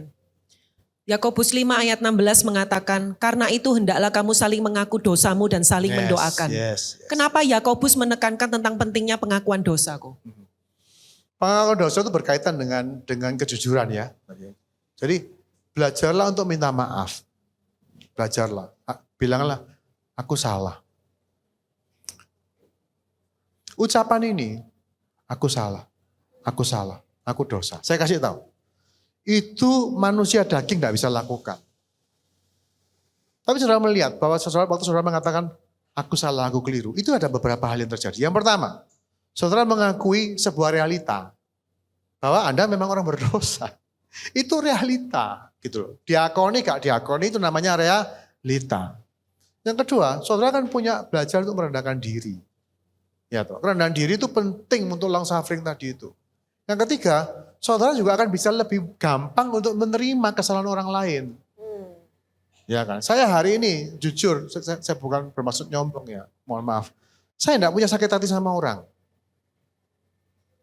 Ada orang nyakiti saya ngerti kenapa dia nyakiti saya, ngerti aja. Meskipun kadang-kadang tidak ngerti, oh ya dia kok gitu sama aku ya. Dia kok cek nemenin sama saya ya gitu ya. Walaupun saya tidak ngerti, saya bisa rilis. Saya bilang, ya wis lah, tidak tahu, ya mungkin dia. Tapi saya tidak sakit hati loh. Kenapa? Saya tahu semua orang tuh bisa salah dan boleh salah. Saya juga sama, saya bisa salah dan saya boleh salah. Jadi kalau saya minta maaf bukan dengan perasaan sih, waduh kayak enggak. Saya datang, Yan sorry ya, aku rasanya kemarin salah ngomong sama kamu. Sorry ya Yan, aku nyakiti kamu, aku minta maaf. Aku ngomong gitu tuh bukan dengan perasaan rendah diri, hancur, enggak. Ngerti ya? Minta maaf tuh bukan berarti saudara itu you are super jelek gitu, tidak. Jadi saya bisa minta maaf tuh kepada siapa saja, kepada anak, kepada istri. Aduh aku salah. Waduh salah, gitu. Aduh ada apa ngomong gitu tadi, keperucut ngomong gitu. Datang, sorry ya. Apalagi kalau lihat orang itu sudah mukanya sudah tidak enak dan segala macam. Saya datang minta maaf. Aku kayak salah ngomong gitu, aku sorry, aku tidak masuk gitu. Kalau dia tetap ngamuk ya tak deketin terus gitu. Nah pada saat yang sama waktu orang salah sama saya juga tidak membuat itu menjadi besar. Bagi saya kabeh orang tuh salah, semua orang tuh berdosa. Kejatuh, kepleset, salah ngomong. Dan semua orang tuh rata-rata dia salah, dia tuh tidak tahu kalau dia salah. Tidak ada orang yang tahu salah disengaja itu hampir tidak ada. Tidak ada, saudara ada nggak di sini? Tahu salah diterabas saya. Kan tidak ada toh. Tidak ada yang nemen saudara. Saudara tahu ini dosa. Oh ngomong, wih aku suwe gak dosa, tak lakonnya. Gitu. Masa ada orang gitu sih? Rata-rata waktu kita melakukan, kita tuh keprocot, ya nggak sengaja, emosi, ya kan? Namanya emosi, mikirnya belum, maksudnya ya pertimbangannya kayak gitu. Tapi sorry Ko, tapi dalam kenyataannya banyak anak-anak Tuhan itu yang memang dengan sengaja melakukan dosa. Dalam arti gini, misal banyak orang kepahitan dengan anak-anak Tuhan karena anak-anak Tuhan itu juga banyak yang menipu. Menipu secara uang ya, menipu secara bisnis. Itu realita. Sehingga banyak orang gak gereja-gerejaan, orang Kristen ya gitu kok podoai sama yang di luar. Oke, kasus tipu ya. Saya ditipu orang pernah. Dan saya tahu orang menipu saya uang itu kenapa sih? Saya kan gitu. Satu, dia tertipu oleh tipu daya kekayaan. Dia khawatir tidak bisa makan lah apa sehingga dia harus tipu. Ya, mungkin dia tidak diberkati. Ada banyak hal yang bisa terjadi sehingga orang itu harus menipu saya gitu kan. Jadi saya itu tidak marah ditipu, serius. Saya malah mikir, ya apa cara nolong orang seperti ini ya gitu. Saya sendiri juga hampir tidak pernah ditipu. Kenapa? Setiap kali saya waktu kerja dulu, kalau saya memang nggak percaya, saya minta uang muka misalnya gitu ya. Tapi kalau sampai terjadi gitu ya, betul-betul gak dibayar gitu. Atau pinjam uang gak dibayar. Saya tuh punya prinsip tidak pernah pinjemin orang uang. Ya. Kalau ada orang pinjem tak kasih biasanya. Ya. Wis kamu butuh piro, kamu apa? Tak timbang-timbang aku mampu nggak ngasih. Wis peken. Saya tidak pernah ngutangi orang. Jadi saya tidak pernah bergumul dengan hutang nggak dibayar. Oke? Karena saya masih ngasih. Itu prinsip. Itu memudahkan hidupku gitu. Tetapi masalah saya betul-betul ketipu dan segala macam. Orang ini sengaja, ya sebutlah sengaja. Sengaja jatuhin aku, sengaja ngerusak namaku, sengaja gitu ya, nipu aku. Saya akan jawab apa? Tidak apa-apa. Itu sufferingku. Salib itu yang ditanggung dosanya orang, bukan dosamu loh. Yesus pikul salib itu dosanya siapa? Dosa kita toh. Lalu waktu Yesus bilang, kamu pikulah salibmu, sangkal dirimu. Salibnya siapa saudara pikul? Bukan salib saudara sebetulnya. Itu dosanya orang. Kita hidup ini kenapa kita menderita? Kita menderita karena kita tinggal di dunia yang berdosa. Menikah dengan orang berdosa. Punya anak orang yang berdosa. Kita sendiri juga orang berdosa. Dosa itu membuat penderitaan. Ya wis ditanggung gitu. Ya sudah. Terus ya apa? Ya tanya Tuhan, Tuhannya apa ini? Aku dibujui, ditagih enggak? Saya pernah dapat kasus gitu, saya bilang doa no yang nipu kamu. Saya enak ya gini. Gitu loh, lah bawa kutuki, ya toh dia tambah bangkrut, tambah gak dibayar. Doa no, siapa tahu dia diberkati Tuhan, siapa tahu hati digerak no. Loh bisa terjadi gak? Bisa. Orang Jadi, tuh bangkit, ya toh dibayar gitu. Jadi kalau kita sudah ditipu misalnya sekian miliar, even yang menipu kita tuh harus kita doakan supaya sukses. Nah sekarang oke, good question. Pilihannya apa sekarang? Saya mau tanya ya, ditipu 5M. Itu 5M tuh semua uangku lah, ditipu lah. Kita kelasannya kan so wakit. Sekarang saya kasih pilihan. Satu, kita ngutuki dia. Wah, balik enggak duitmu? Enggak toh? Balik enggak? Kan enggak balik. Duit enggak balik, hatimu rusak, kotor dengan kebencian. Ya toh? Kamu ketemu orang itu makan restoran enak, ketok mukanya langsung gak enak makanannya. Ya kan? Ya dipolisikan kok, dia harus menanggung konsekuensi. Boleh, polisikan silakan. Wow, hajar dia, balas, bikin dia hancur sehancur-hancur. Duitmu gak balik dan bisa jadi saya katakan. Saya kasih tahu, Alkitab itu tidak pernah menyuruh kita untuk menuntut keadilan. Saya kasih tahu. Keadilan itu punya Tuhan. Getting even itu tidak pernah terjadi. Ya, makanya Yesus bilang kalau ada orang ambil bajumu, kasih jubahmu. Saya kasih tahu, itu bukan sekedar idealisme. Saudara perhatikan Bapak, yang namanya keadilan tuh tidak ada. Get even setimpal itu tidak ada. Setimpal bagi kamu, tidak setimpal buat dia. Karena itu subjektif banget. Jadi kalau memang itu harus terjadi, oke, yuk kamu harus ambil langkah hukum. Buat dia bayar. Tapi minta Tuhan pimpin gitu. Tadi ya, compassion. Apa orang ini kok sampai nipu segitu gede. Dia buang harga dirinya, hancurkan reputasinya, dia buat anak istrinya malu dan segala macam. Apa yang membuat dia begitu? Orang ini kok sesat sejauh itu tuh kenapa gitu? Itu compassion. Masalah uang sekali lagi. Uang itu dari siapa sih? Tuhan. Tuhan. Uang ini apa? Uangnya Tuhan. Siapa tahu dengan uang itu kita kemudian somehow dengan proses segala macam. Oke Tuhan, aku doakan dia. Akhirnya 5M itu jadi harta di surga. Kenapa? Dengan uang 5M itu kita berubah karakter kita. Kita mendoakan orang yang nipu kita. Siapa yang bisa melakukan itu? Yesus. Dia mendoakan orang yang menyalibkan dia, Tuhan ampunilah mereka. Kalau kita punya karakter begitu, saudara-saudaraku, waduh, sudahlah. Itu dibeli dengan uang 5M, karakter begitu tidak bisa juga. Gitu. Makanya saya bilang, dalam hidup ini yang bernilai apa sih sebetulnya? Ya kan? Hidup ini yang valuable itu apa? Itu harus tanyakan. Yang penting yang bernilai itu apa? Uang? Atau Kristus? Atau hidup kekal? Atau keselamatan? Itu harus kita pegang. Dan prakteknya ya itu. Kalau uang yang diambil, kita mencoba. Saya nagih waktu itu, dibujuk itu. Dan yang menyakitkannya, yang bujuk saya itu orang kaya raya. Dia punya hotel, punya pabrik apa. Dia tuh bikin brosur waktu saya kerja ya. Brosur ini bikin satu perusahaan A. Dia tuh buka perusahaan baru. Perusahaan ini tidak jalan gitu loh. Ceritanya gitu lah. Karena nggak jalan, cetakan saya nggak dibayar. Tapi dia punya pabrik lain, punya hotel di mana-mana. Saya bilang, saya sampai ngomong, aku ini perlu buat bayar orang sekolah. Saya sampai kayak setengahnya mengemis lah. Please lah, kamu loh bukan gak punya uang ya kan. Perusahaanmu tuh banyak. Nah dia tuh punya prinsip bahwa kalau kerja itu harus hati batu katanya begitu. Ya kalau perusahaan ini rugi, ya tadi perusahaan ini gak bisa bayar ya sorry kamu gak tak bayar. Intinya begitu. Ini orang bukan gak mampu loh. Apa yang terjadi? Akhirnya saya akan bergumul. Ya nanti tunggu bulan depan tak lagi. Wah gak bisa nih masih nanti bulan depan. Terus gitu loh. Terus akhirnya saya ambil keputusan, Tuhan ini terakhir ya. Kalau aku nagih, gak dibayar, ya sudah. Aku bangga bisa memberkati orang kaya. Bener lah gituin. Aku bangga bisa memberkati orang yang jauh lebih kaya dari aku. Nggak gampang toh memberkati orang kaya. Nggak gampang. Nggak gampang toh. Ya wes akhirnya di hari itu saya telepon. Saya nggak pernah maki-maki nggak. Ya apa? Bisa nggak dibayar? Wah nggak bisa. Aku sini. Ya wes. Ya oke, thank you. Wes tak lepas. Dalam pikiranku, melarat aku, ya enggak juga. Uang sekolah kebayar. Lek dipikirin sing hilang, ya gak bisa tidur. Duit ya gak balik. Wis doa noe Tuhan, sadar no orang itu. Bukan berkati orang itu, soalnya it's okay.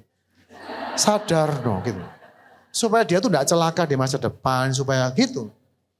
Akibatnya apa hari ini? Ya saya hidup dalam damai, enggak ada kekurangan dan akibatnya itu lebih permanen daripada sekarang saya meso demi uang sekian juta rupiah. Tidak. Anggap ya. Oke. Yakobus 5 ayat 16. Ini adalah satu ayat yang sangat terkenal ya, yang kita sudah sering dengar. Doa orang yang benar bila dengan yakin didoakan sangat besar kuasanya. Yes, lanjut ke 17 dan 18. Elia adalah manusia biasa sama seperti kita dan ia telah bersungguh-sungguh berdoa supaya hujan jangan turun dan hujan pun tidak turun di bumi selama 3 tahun dan 6 bulan. Lalu ia berdoa pula dan langit menurunkan hujan dan bumi pun mengeluarkan buahnya. Bicara tentang Elia teladan, dikatakan Elia itu juga manusia biasa sama seperti kita. Lalu bagaimana teladan doa Elia itu dapat menginspirasi kehidupan doa kita? Apa sih istimewanya sosok Elia ini yang sehingga bisa menjadi teladan kita? Yes, Elia manusia biasa itu betul sekali. Dia orang hebat tapi dia juga akhirnya stres, ingin mati dan segala macam gara-gara aksinya dia tidak berhasil membuat Israel bertobat. Dia sudah panggil api dari sorga tapi ya tidak ada hasilnya begitu. Tidak ada pertobatan. Jadi kalau kita mau belajar dari doanya Elia itu begini. Yang pertama, saudara, doa itu adalah sebuah komunikasi kepada pribadi yang kita kenal. Doa itu bukan mantra, bukan kayak pin ATM, masuk no pin duit keluar, tidak. Doa itu sebuah interaksi, sebuah relasi antara kita dan Tuhan yang kita kenal gitu. Nah, Elia itu kenal Tuhan. Dan Allah itu sudah ngomong sama Elia, ngomong sama Ahab, dalam 3 hari aku akan kasih hujan. Gitu. Itu sudah dijanjikan. Tapi Elia tahu, meskipun itu Tuhan janji, dia tahu kehendak Tuhan apa, dan dia kemudian mendoakan itu dengan sungguh-sungguh. Nah inilah, di mana begini saudara-saudaraku, saya kasih tahu sebuah rahasia ya. Semua kehendak Tuhan itu terjadi dengan kerjasama Anda dan saya. Pertanyaannya, kalau Elia tidak doa, hujan turun enggak? Ayo, enggak. Lucu ya, padahal Tuhan sudah ngomong, aku akan kasih hujan. Jadi gini loh saudara-saudaraku, semua yang terjadi di planet bumi, semua yang alam dunia realita tiga jasmania ini, semua yang terjadi ini ada unsur kehendak Tuhan, ada unsur keterlibatan kita. Nah kadang-kadang keterlibatan kita tuh lebih dari doa. Misalnya kalau ada baju kotor di rumah, yang nyuci pasti bukan Tuhan yang cuci. Anda cuci baju, itu bagian Anda. Tapi kadang-kadang ada masalah-masalah yang sudah tahu, aku gak tahu mesti apa ini. Saya punya prinsip, makin besar masalahmu, makin jelas solusinya. Yaitu apa? Tuhan sih mesti marino, kan gitu. Saya simpel kok. Saya mikir Tuhan, aduh masalah ini, ya apa caranya? Caranya apa ya? Bagi kami hamba-hamba Tuhan itu seringkali masalah uang. Ya, hamba Tuhan di MDC ini kan, ya pas-pasan kabel lah. Nah kayak gereja sing tapi tidak boleh curhat ya kok ya di sini. Oh enggak curhat. Loh saya bangga ngomong gitu, saya kasih tahu, saya bangga. Itu long suffering. Enggak suffering. Lah ini bukan bangga. Karena gini, saya pernah ngeluh sama Tuhan gini, Tuhan ya mbok maksudnya gini loh, berkata aku nih sehingga aku untuk ya 6 bulan ke depan aku gak mikir lah gitu. Kalau saya ini kan berkatnya harian, ya. Pas butuh, pas ada. Pas-pasan dulu, pas butuh, pas ada. Kadang-kadang mikir lah isolnya aku punya tabungan simpanan untuk 6 bulan lah, setahun lah. Yang syukur-syukur sampai anakku lulus waktu itu ya. Yeah. Lulus kuliah, aku sadar KB gitu kan. Yeah. Terus Tuhan tanya gini, kalau misalnya aku pelihara kamu harian, tiap hari kamu ngalami pemeliharaanku, kamu malu tak? Tuhan tanya gitu. Itu saya kaget pertanyaan itu. Iya. Kok tiap hari Tuhan tuh kasih aku makan. Dia pelihara aku seperti doa Bapa kami. Berikan kami hari ini makanan kami yang secukupnya. Besok doa lagi, berikan makanan yang secukupnya. Berarti kan cuancia lah istilahnya kan hari-hari. Saya juga berdoa saudara jangan ngalami hal seperti itu juga kita. Tapi kalaupun saudara mengalami itu, nah ini mohon maaf, kalaupun ada yang seperti itu, merasa bahwa sehari demi sehari itu mesti bergantung terus sampai Tuhan. Pertanyaan yang sama, saudara malu tak mengalami pemeliharaan Tuhan directly, daily seperti itu? Saya bilang, mungkin aku harus bangga, saya bilang gitu. Bangga loh dipelihara Tuhan setiap hari. Serius, itu tapi kan artinya dredeg kok. Nah, balik lagi, dredeg saya tahu, tapi pertanyaannya kan gitu. Lah aku misalnya gini, anak kita misalnya, kita pelihara anak kita itu kan harian, makan dimasak, no ya, dredeg enggak anak kita? Enggak loh. Kok iso gak dredeg? Percaya sama orang tua nih. Berarti kalau kita dredeg sama Tuhan, berarti kita ini kurang percaya, itu loh masalahnya. Ya itu teorinya. Makanya long suffering prakteknya. tadi itu. Long suffering tadi itu makanya. Terus tiba-tiba pas gak ono. Oh iri toh. Suffer toh. Suffer itu biasa. Enak ya hidup gitu ya. Iya enak. Ya itu yang saya kerjakan. Akhirnya apa? Dan saya kasih tahu saudara. Sekali lagi. Sampai detik ini. Saya tidak pernah kurang. Jadi saya tidak curhat tuh ya. Amin. Saya ini bersaksi bagaimana Tuhan itu hidup. Dan dia sungguh-sungguh pelihara, my goodness. Yes. Itu nyata buat aku itu sudah bukan teori. Itu bukan teori, mohon maaf. Bukan teori, itu sudah praktek. Wes aku sampai hari ini tambah sehat, tambah kurus, tambah ganteng gini. Oh Tuhan pelihara, sungguhan misalnya. Yang ngomong kok Agus tambah ganteng ya cuma Eli. Haleluya. Aku yang ngomong gitu loh. Oke lalu Elia berdoa dengan sungguh-sungguh. Tadi kan kok Agus bilang, kalau kehendak Tuhan itu jadi, supaya doa kita dijawab itu kan ada kerjasama. Membuat kita terlibat, kita seperti berpartner, kita bekerja sama dengan Tuhan. Tetapi juga ada bagian Tuhan yang mewujudkan itu. Lalu Elia berdoa dengan sungguh-sungguh, itu kayak apa kok? Sungguh-sungguh kita ini doa, apa kita berlutut 1 jam, apa harus doa sambil nangis-nangis? Atau bagaimana gitu loh? Saya tidak mau buat rumus doa ya gini. Tapi doa itu kayak orang komunikasi. Kalau doa saya itu gini. Terakhir ini jujur saya ini harus bayar asuransi lah untuk istriku. Jumlahnya besar. Uangnya tidak ada. Cara saya doa gimana? Tuhan, tolong aku Tuhan. Saya ini sudah nyoba ngumpul gini. Pokoknya banyak pengeluaran lah gitu. Aku please Tuhan, ini apa? Terus kemudian pas jatuh tempo udah ada duitnya. Akhirnya saya ngomong, mungkin Tuhan mau gak usah pakai asuransi. Saya tanya sama agennya, lah kata bayar ya apa? Ya labs kok. Kata. Ya wes lah, tapi pikir-pikir aku udah ada kok. Saya tenang aja, enggak ngenes enggak apa. Kemudian tapi Tuhan kalau memang mungkin ya aku harus belajar bergantung sama Tuhan Be ya, bukan sama asuransi saya mikir gitu Pak. Tapi saya doa Tuhan kehendakmu jadi, tapi gini loh, saya tuh waktu ngomong semua tuh saya tuh tenang, gak khawatir, gak bergumul. Gak tahu ya, saya tuh gak mungkin, karena bagi saya itu gini loh, prinsip saya gitu, semua itu boleh terjadi. Saya tuh gitu, bukan whatever will be, enggak. Tapi saya tahu tuh hidupku di tangan Tuhan. Tuhan tuh take care of me itu luar biasa, itu sudah pengalamanku toh. Jadi aku tidak pernah khawatir, tidak pernah. Kalau nggak ada duit gimana? Ya tidak apa-apa. Ya gak kebayar. Saya tanya, sorry, misalnya kata bayar ya Pak. Ya ini gini. Baru lewat 3-4 hari. Tiba-tiba bus duit masuk. Gitu. Itu loh terjadi dalam hidupku. Dan saya tidak pernah ngomong ini soal ini. Ini baru pertama kali saya share sama Anda ini. Karena saya tidak punya duit, saya diem. Makanya saya tidak pernah curhat. Ngomongin sama Tuhan, curhat ke Tuhan. Tuhan tolong ngono po, Tuhan. Adik saya yang paling kecil, saudara mungkin sudah dengar kan. Itu hasil labnya, anak itu meninggal harusnya. Saya tunjukkan ke orang yang ngerti, loh ini masih hidup. Ini enggak sudah hidup. Saya doa Tuhan, aku kehilangan adikku yang nomor 4. Mosok Tuhan aku kehilangan yang nomor 5. Tapi saya tahu, misal saya harus kehilangan dia, ya enggak apa-apa. Mau sementara. Itu sikapku. Tapi saya doa Tuhan, boleh enggak sih? Please lah Tuhan. Ojo mbok entekno dulurku saya bilang. Aku ini saudara 5 loh, mati 2 gitu loh. Tuh Tuhan, maksudnya gak sakno mbak aku. Ya, Tuhan kasihanilah aku, Tuhan kasihanilah aku. Itu loh adikku paling cilik. Adikku tinggal di Eto, adikku 1 sudah kamu ambil. Tapi di sisi lain, sampai dia ambil. Tuhan baik. Gitu sikapku. Jadi doa saya bergumulnya itu bukan kayak berlutut setengah mati. Elia sih enggak tahu ya, dia mungkin nabi soalnya. Saya bukan Elia. Dia sampai berlutut kepalanya masuk di saya, enggak iso masuk sini kepala. Nyentuh iki gak iso, ganjel perut gitu kan. Tapi saya berdoa, saya bilang Tuhan, tolonglah Tuhan, tolonglah. Adikku tuh serem. Iya. Sungguhan. Wih ini mau hilang sadar, meningitis, sepsis, tiba-tiba harus dibedah perutnya, pendarahan rongga perut, tiba-tiba serangan jantung. Habis operasi itu loh. Tiba-tiba jantungnya berhenti. Loh tapi ini orang ini kayak adikku ini kayak mau diambil gitu loh.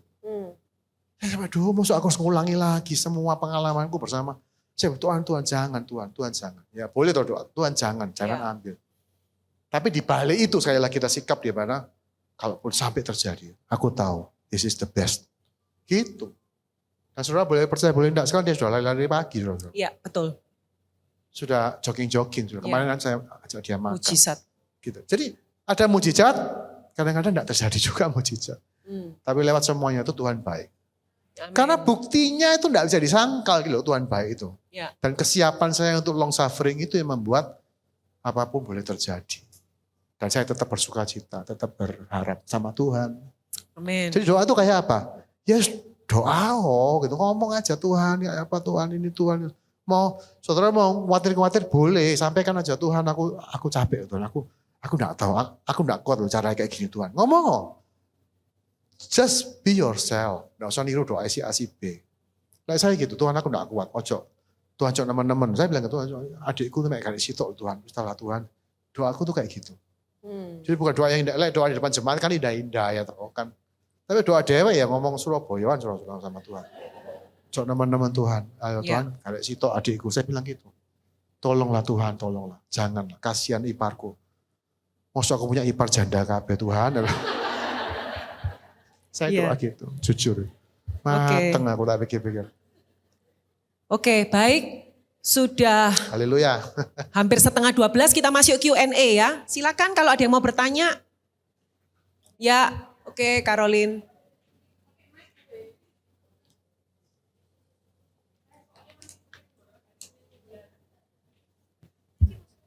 Ya sudah nunggu di situ dari tadi dia mau tanya. Aku tahu. Halo. Posisi Sebenarnya ada penanya. 6 pertanyaan, tapi karena Oke. saya diberi kesempatan 1, oke lah saya jawab 1. Saya tanya 1, tapi saya tambahan ke Koko Agus Lianto ya. Benar ya namanya Agus Lianto ya. Saya tambahkan tidak hanya didoakan, maafkan terlebih dahulu baru didoakan. Terus terang Bu Caroline ini banyak ditipu orang, tapi saya udah maafin. Ya, selain doakan saya juga maafin terlebih dahulu. Karena kalau kita tidak maafkan, Pendeman itu akan membuat masalah di diri kita. Ya, be the best version of yourself. Jangan jadi Caroline, berat, banyak ditipu orang ya. Pertanyaannya, kembali ke topik. Kok Agus Lianto, kalau Tuhan itu kasih, kenapa dia biarkan ada orang lahir dengan sakit jiwa, bipolar, atau depresi seumur hidup? Yang bikin mereka menderita tanpa pernah bisa merasakan damai penuh. Ya, apa artinya kasih Tuhan bagi mereka yang tidak pernah normal dan bahkan tidak sanggup mengendalikan diri mereka sendiri? Thank you kok Agus Lianto. Ya pertanyaannya yang luar biasa ya, yang luar biasa. Saya bisa ngerti pertanyaan itu, jadi ya kasih aplaus ya. Saya tidak berusaha untuk menganggap itu sebagai satu hal yang ringan. Karena saya adalah penderita juga. Saya ini bergumul dengan depresi, istriku juga bergumul dengan depresi. Jadi kami berdua suami istri ini penderita sebetulnya. Dan saya tahu rasanya, beratnya. Dan itu juga yang akhirnya somehow membuat saya akhirnya mengambil satu prinsip hidup bahwa that is my part of suffering. Gitu. Depresi itu sebuah penderitaan, sebuah salib. Paulus mengatakan duri dalam daging. Jadi kalau saya jawab pertanyaan ini bukan berarti saya itu menganggap enteng. Ya, depresi itu tidak ringan. Bagi saudara-saudara yang tidak pernah depresi saya kasih tahu. Oke? Depresi itu penyakit yang sangat mengerikan. Dia tidak membunuh tubuh saudara, tapi dia membunuh jiwamu. Dan yang kedua akhirnya dia juga membunuh dirimu sendiri. Karena orang depresi kalau ditangani akan bunuh diri. Ya, dia akan menyerang dirinya sendiri. Tapi kalau ditanya kenapa, gini, saya tidak pernah lagi menanyakan itu. Bukan mengapa ini terjadi, enggak. Tapi apa yang harus kulakukan kalau aku mengalami itu. Itu. Bukan why, tapi what. What to do. Anggap ya. Because the question of why, Tuhan tidak pernah jawab. Kalaupun harus jawab, Tuhan bilang nanti kamu akan tahu. Pada saat kamu masuk pada kehidupan kekal, waktu kamu masuk ke dalam langit dan bumi yang baru, waktu kamu dibangkitkan dengan tubuh yang sempurna, jiwa yang sempurna, seperti Ayub itu, waktu dia ngelihat Tuhan dalam kemuliaannya, Ayub tidak bertanya lagi kenapa. Somehow itu akan terjawab. Tapi hari ini kita tidak punya jawaban. Yes. Saya sudah belajar bahwa tidak semua pertanyaanku akan dijawab. And that's fine. Ya kan? Part of the suffering itu apa? Pertanyaannya tidak terjawab. Kenapa aku punya suami begitu? Kenapa aku lahir dengan kondisi begini? Kenapa anakku sampai kayak gini? Kenapa aku kok begini? Kenapa itu tidak terjawab biasanya. Dan tidak, mungkin didesain untuk tidak dijawab di masa hidup yang sekarang. Mungkin menurut saya. Saya percaya itu akan terjawab dengan sendirinya waktu kita melihat Kristus datang. Makanya Yakobus bilang, bersabarlah sampai kedatangan Tuhan. Ya. Ya kan? Kenapa? Karena waktu kedatangan Tuhan, Alkitab bilang itu tidak ada lagi air mata. Betul ya? Air mata akan dihapuskan. Kenapa air mata dihapuskan? Menurut saya, pada saat itu semuanya terjawab. Kenapa kita menangis hari ini? Karena kita tidak tahu kenapa. Begitu itu sudah ngerti. Makanya saya percaya. Dalam kehidupan itu, tidak ada air mata. Kita mungkin ada tidak memori? Ada. Tapi kita mengingat semua itu dengan ucapan syukur. Untuk apa? Apa yang mesti dilakukan? Nah ini yang saya lakukan. Kalau saudara pada hari ini mendengar prinsip-prinsip yang saya jelaskan. Saya kasih tahu. Dari mana saya memperoleh prinsip-prinsip itu? Dari depresiku. Dari mana saya mengatakan aku ini long suffering? Karena aku harus bergumul dengan itu. Puluhan tahun. Jatuh bangun, kepingin mati bolak-balik. Saya ngalami sebentar, tapi saya bergumul, bangkit, bergumul, bangkit. Akhirnya saya menemukan harta hikmat. Betul enggak? Akhirnya saya bisa ngerti kenapa saya hari ini melayani banyak orang-orang yang kayak gitu. Karena saya ngerti, saya bisa ngerasakan dan saya bisa ngasih masukan, nasihat, arahan yang mereka bisa ikuti gitu. Bukan sekedar teori, kamu doa, kamu harus gini. Enggak, saya enggak pernah. Saya malah ngajar, kamu depresi, ojo doa. Serius. Kalau sudah depresimu kumat, jangan berdoa. Kenapa? Tambah self pity nanti. Tuhan kok gini ya, Tuhan kok gini ya. Lek depresimu kumat, cari konco. Nah ini ya, tak kasih saran ya. Lek depresi kumat, pergi yo Babelku. Wes. Kesungguhan. Ketemu orang guyang-guyu. Nah depresi itu ada episode. Jadi saya tuh, ya ini bukan bahas depresi lah ya. Oke. Tapi akhirnya, apa yang mesti saya lakukan? Saya belajar. Oh, atur gaya hidup, atur pola makan, ya kan? perbaiki cara berpikir, ambil pola pikir yang sesuai firman Tuhan. Saya ngeduh, belajar Alkitab, cari kebenaran, itu yang saya lakukan. Akibatnya apa? Hari ini masih ngalami depresi, masih. Ganggu enggak? Ya kayak duri loh dalam daging. Ya kadang-kadang ya waduh sampai kapan gitu. Tapi ya di luar itu saya bertumbuh menjadi orang yang ya itu enggak pernah goncang, enggak punya musuh, ya kan? Jadi orang yang enggak pernah khawatir, enggak takut apa-apa gitu. Jadi orang yang bisa mengalami apa saja dan bisa berdoa, bergumul sama Tuhan. Tapi ya kalau aku mau disuruh gambarkan hidupku ini kayak apa? Saya kasih tahu hidup saya ini kayak surga gitu. Kayak I enjoy my life. Ada bergumulan biasa. Jadi semua itu jadi biasa gitu. Oke. Nangkep ya Karolini. Jadi bukan kenapa tapi apa yang mesti dilakukan. What will you do untuk managing itu, untuk make the best out of it gitu. Nangkep ya? Bisa nggak? Bisa. Dan yang kedua itu milih tadi. Boleh milih lahir pincang, lahir stres, lahir buta misalnya gitu. Kan ada macam-macam gitu toh. Ya wis lah. Kita nggak bisa milih, artinya Tuhan yang milih. Betul ya? Orang tua nggak bisa milih. Penyakit bawaan nggak bisa milih ya kan. Kita punya genetik nggak bisa milih. Ya wis diterima, dinikmati, dan dikerjakan dengan sebaik-baiknya. Oke. Berikutnya mungkin ada peserta lain yang oke? Oh, oke, dari sebelah sana dulu ya. Singkat aja kok Agus. Nanti Ibu yang belakang ya. Iya. Tadi kan kok Agus bilang depresi ya. Kok Agus kena depresi. Depresi itu kan bukannya penyebab salah satunya dari high anxiety yang terus gitu. Terus sampai akhirnya dalam, sampai akhirnya jadi depresi. Lah Sorry, telinga saya ini rodok kurang memang. Gak seberapa dengar. Oke. Gini, tadi kan kok Agus kan bilang, kok Agus ada depresi. Terus sekarang sudah berusaha untuk overcome, but depresinya masih ada, ya seperti duri dalam daging. But tadi kok Agus juga bilang, aku berusaha untuk overcome khawatirku. Sudah nggak ada lah istilahnya. Tapi kok masih ada ya?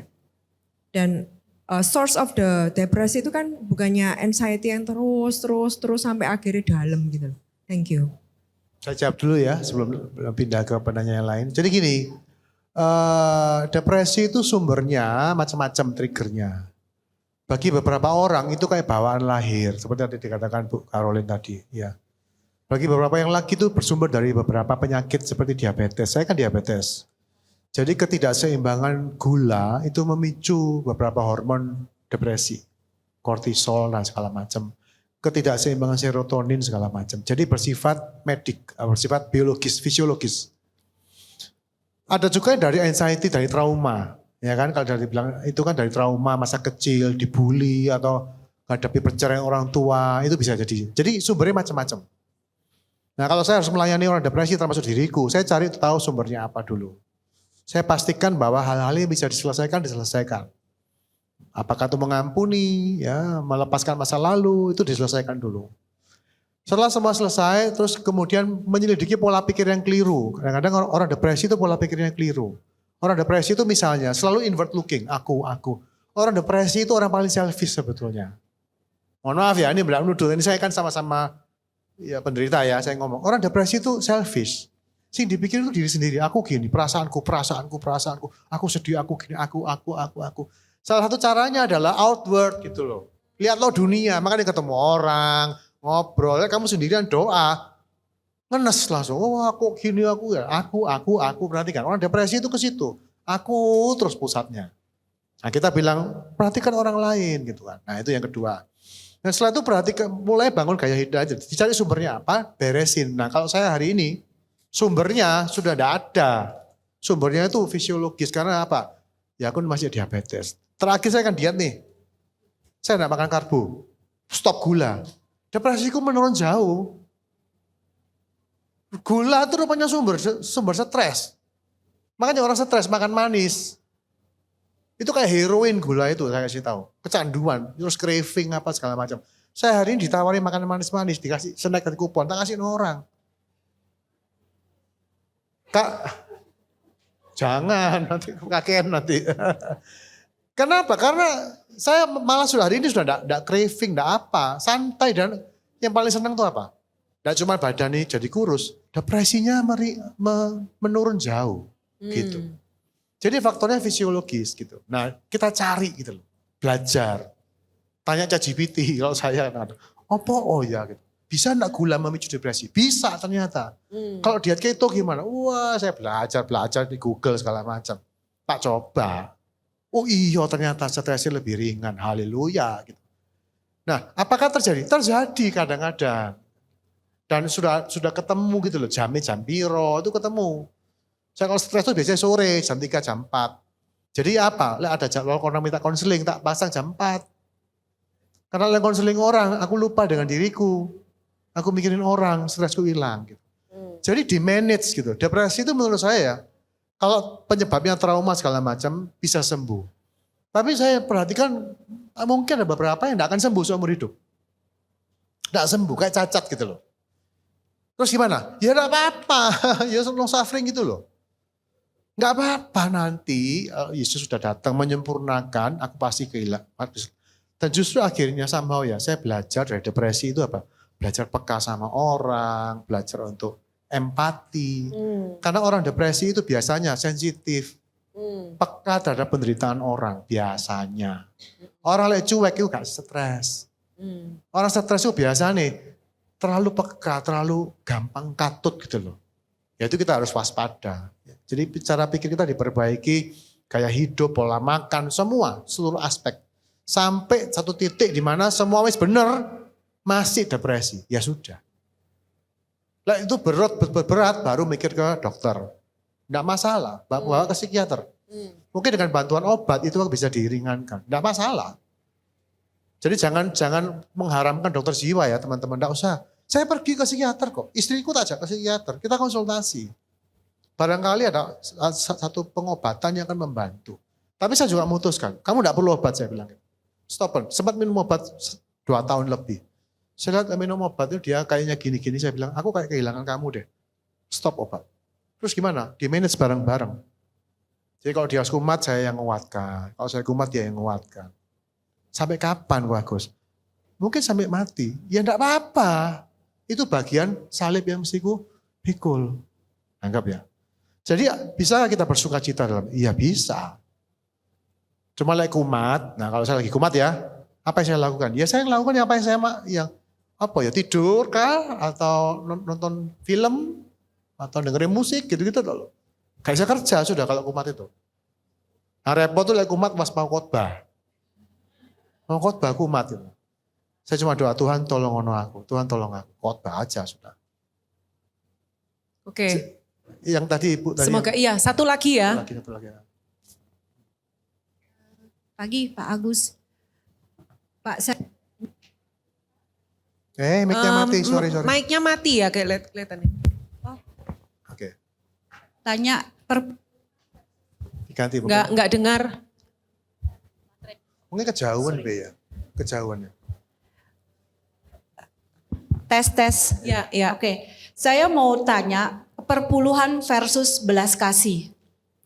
Karena perpuluhan versus belas kasih. Okay. Saya pernah di suatu kejadian sempat ditanya, oh jadi kamu akan lebih mendahulukan bayar perpuluhan dari belas kasih. Nah itu kan kadang-kadang menjadi dilema ya. Ketika kita dipertemukan dengan situasi seperti itu bahwa belas kasih itu bukan pertentangan ya. Saya harus melakukan yang mana dulu? Itu pernah di titik saya ditanyakan seperti itu, saya sempat menjawab bahwa oh saya tetap akan bayar perpuluhan, dan saya melihat orang itu raut kecewanya itu benar-benar yang sampai hari ini saya pikirin, waduh ini bakal akan ketemu masa-masa di mana dilema itu terjadi. Nah menurut Pak Agus bagaimana itu? Thank you. Pertanyaannya mungkin banyak dihadapi ya. Alkitab itu jelas, Allah tuh mengatakan, aku ini menghendaki belas kasihan lebih daripada persembahan. Jelas kok sebetulnya. Ada ayatnya itu. Aku ini lebih menghendaki belas kasihan daripada korban. Ya. Cuma sekali lagi kembali ke hati kita ya. Kita juga tidak boleh, wis aku timbang bayar perpuluhan aku tak kasih orang-orang misalnya gitu. Nah itu harus jujur gitu, harus jujur. Jangan karena berusaha menghindari perpuluhan, ya kan. Jadi kalau memang sangat terbatas dan harus berbelas kasihan. Tapi saya anjurkan yang berikutnya yang mungkin membutuhkan iman yang lebih tinggi. Ya, jalankan dua-duanya. Kecuali itu tidak memungkinkan ya. Tidak mungkin, aku tidak betul-betul. Ini betul-betul cuma ada ini tok duitku. Ya wes, aku harus menolong orang ini. Kalau tidak nolong orang ini gitu, karena belas kasihan. Ya sudah, tidak apa-apa. Tidak usah kasih perpuluhan, tidak usah bulan itu gitu kan. Tapi kalau memungkinkan misalnya, aku dengan nolong ini akhirnya perpuluhanku berkurang. Tapi tetap tak persembahkan. Itu baik juga.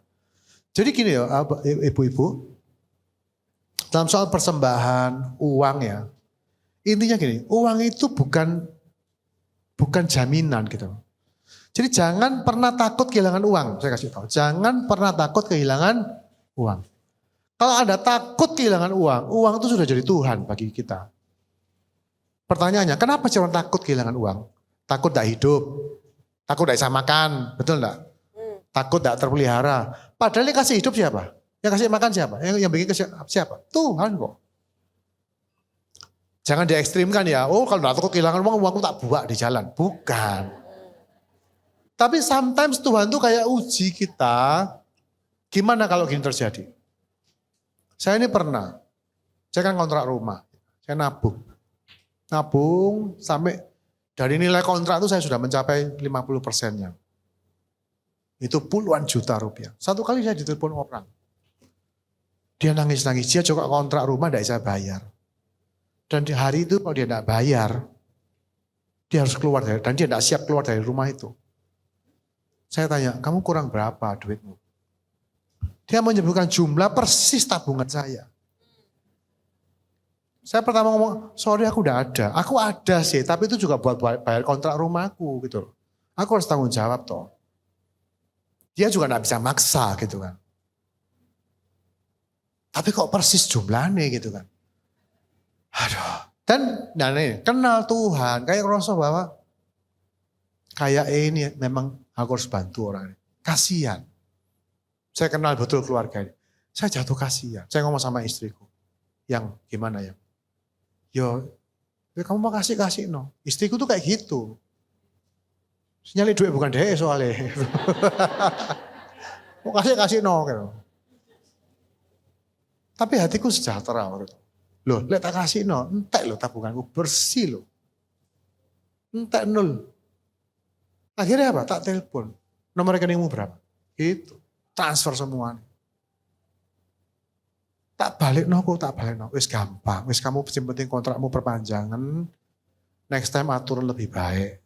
Mungkin lain kali aku tidak bisa nolong loh. Ini mumpung aku bisa nolong, tak tolongi. Tapi lain kali mungkin aku tidak punya duit. Ya jadi hati-hati yo gitu. Dibayar. Waktu dia bayar dia bilang, wis gak usah. Saya bilang, gak usah. Kamu simpanan buat kontrak rumahmu berikutnya. Kok bisa saya membuang semua loh tabunganku. Aku tidak punya deposito, tidak punya saya harus. Itu semua yang ada. Tak kaya no kabeh. Ya karena itu, belas kasihan. Anggap ya. Jadi, jangan perpuluhan. Ini apa belas kasihan. Kalau kita ambil uang tuh megangi gini, ya itu dihitung setengah mati. Wes lah. Mungkin perpuluhan kasino plus lebih lagi. Mungkin tabungan kita, mungkin. Perpuluhan tetap bayar, tabungan dibongkar demi belas kasihan. Why not? Kenapa enggak? Oke. Semoga menjawab. Karena kita sudah, ini ya, saya sudah disemprit panitia terus ini ya. Gimana kok konklusi kita hari ini? Dari pembahasan kitab Yakobus 5. Ini kan topiknya macam-macam ya. Topiknya ada macam-macam. Yes. Gini, teman-teman, ibu-ibu. Kalau saya boleh pesan tuh begini loh ya. Tuhan tuh hidup. Ya. Dan cara yang atau firman yang dia berikan itu very realistic. And it works, Semua kebenaran firman Tuhan itu it works. Itu membawa kita pada kehidupan yang sebenarnya. Saya kasih tahu, tidak semua orang tahu bagaimana cara hidup. Manusia itu aneh. Manusia itu bukan hewan. Dia akan hidup sesuai pengertiannya. Ada orang punya pengertian yang menyimpang. Kayak di Jepang misalnya. Sama sekarang anak muda. Tidak mau menikah. Tidak mau punya anak. Mau mati sendirian. Namanya itu hikikomori. Anak-anak muda-muda. Yang penting punya uang. Kalau butuh seks, ya cari partner seks. Tidak usah bikin keluarga. Tidak usah punya anak. Yang penting bisa makan tidur di rumah. Kerja online. Melakukan apa yang dia mau. Sampai mati. Saya pernah ketemu anak muda bilang, visi cita-citamu apa? Aku ingin cari uang banyak. Terus aku ingin main game seumur hidupku. What? Main game seumur hidup? Iya. Kamu enggak mau menikah? Enggak. Enggak mau menikah. Pokoknya aku punya uang banyak. Aku mau main game sampai mati. Katanya. Dia serius loh itu. Pertanyaannya, itu cara hidup dari mana? Gitu. Nangkap ya, ini contoh ekstrim ya. Yang saya katakan, ibu-ibu, Alkitab itu, Yakobus ini, kan praktikal banget. Practical wisdom judulnya ya. Yes, practical wisdom. Saya kasih tahu, this is the best way to live. Trust it, percaya, praktekkan, lakukan. Mungkin dunia bilang, ojo, bahaya, kamu jangan bodoh, kamu jangan fanatik. Wes talah. Saya berani tantang, nilai dunia mana yang bisa membawa kepuasan hidup? Tidak ada. Wes talah. Mana ada nilai dunia yang bisa memberikan hidup puas? Tidak ada. Dunia ini makin gila, saya kasih tahu. Tapi kalau saudara mengikuti practical wisdom, 5 pelajaran, coba pelajari lagi dan tanya Tuhan, Tuhan cara ini apa? Jalan nerap. Saudara kan jumpai. Gampang? Tidak gampang. Tidak boleh gampang malah. Ya toh. Gampang lah iso. Lah gak iso angel. Itu aja. Haleluya. Oke, terima Thank kasih. you ya. Ko Agus Lianto. Doa sih ya. Ya. Yuk. Kita doa sebentar ya untuk mengakhiri sesi hari ini. Kita berdiri yuk. Haleluya. Tuhan, terima kasih. Terima kasih. Hamba berdoa untuk setiap putri-putrimu di sini Tuhan. Kami yang hadir dengan pergumulan, dengan ketakutan, kekhawatiran kami masing-masing. Tapi kami juga hadir dengan kerinduan untuk mengenal Allah, untuk mengalami Tuhan, untuk mengalami kerajaan sorga. Dan Kau mengatakan bahwa dalam Kristus kerajaan sorga itu sudah ada, sudah dekat. Dan ini yang aku doakan, biarlah setiap kami mengalami realita kerajaan sorga. Realita, bukan teorinya, bukan konsepnya, tapi realitanya. Ajar kami untuk menjadi seperti Kristus Tuhan. Berani menanggung segala sesuatu. Bersama dengan Tuhan yang memberi kami kekuatan. Kalau kami ada di tempat ini dalam pergumulan dengan beban, mungkin ada beberapa dari kami harus pikul beban itu seumur hidup mungkin. Mungkin itu berupa kelemahan, berupa satu kondisi keluarga, kondisi kesehatan. Di mana kami mungkin tidak melihat jalan keluar, tidak melihat titik terang. Biarlah kami bersikap seperti Paulus bahwa segala perkara dapat kutanggung di dalam Dia yang memberikan kekuatan kepadaku. Dan juga firman yang mengatakan bahwa cukuplah kasih karuniaku kepadamu, karena di dalam segala kelemahanlah kuasaku menjadi sempurna. Itu yang kami minta Tuhan.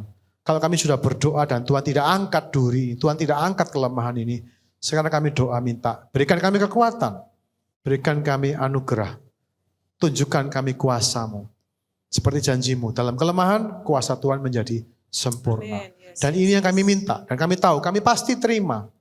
Karena kalau Tuhan izinkan beberapa hal yang membuat kami bergumul mati-matian, pada saat yang sama Tuhan pasti juga memberikan kami kekuatan, kesabaran, karakter bahkan, iman bahkan, untuk melewati semua itu. Dan kami juga tahu pasti, pada saat sangkakala dibunyikan, orang mati dibangkitkan, kami akan melihat segala sesuatu dengan cara pandang yang menyeluruh. Air mata itu akan dihapuskan. Karena pada hari itu, kedatangan Tuhan itu, kami akan mengerti semuanya. Kami akan tahu bahwa Tuhan tidak pernah random. Tuhan selalu mengerjakan yang terbaik. Allah adalah terang. Di dalam Dia sama sekali tidak ada kegelapan.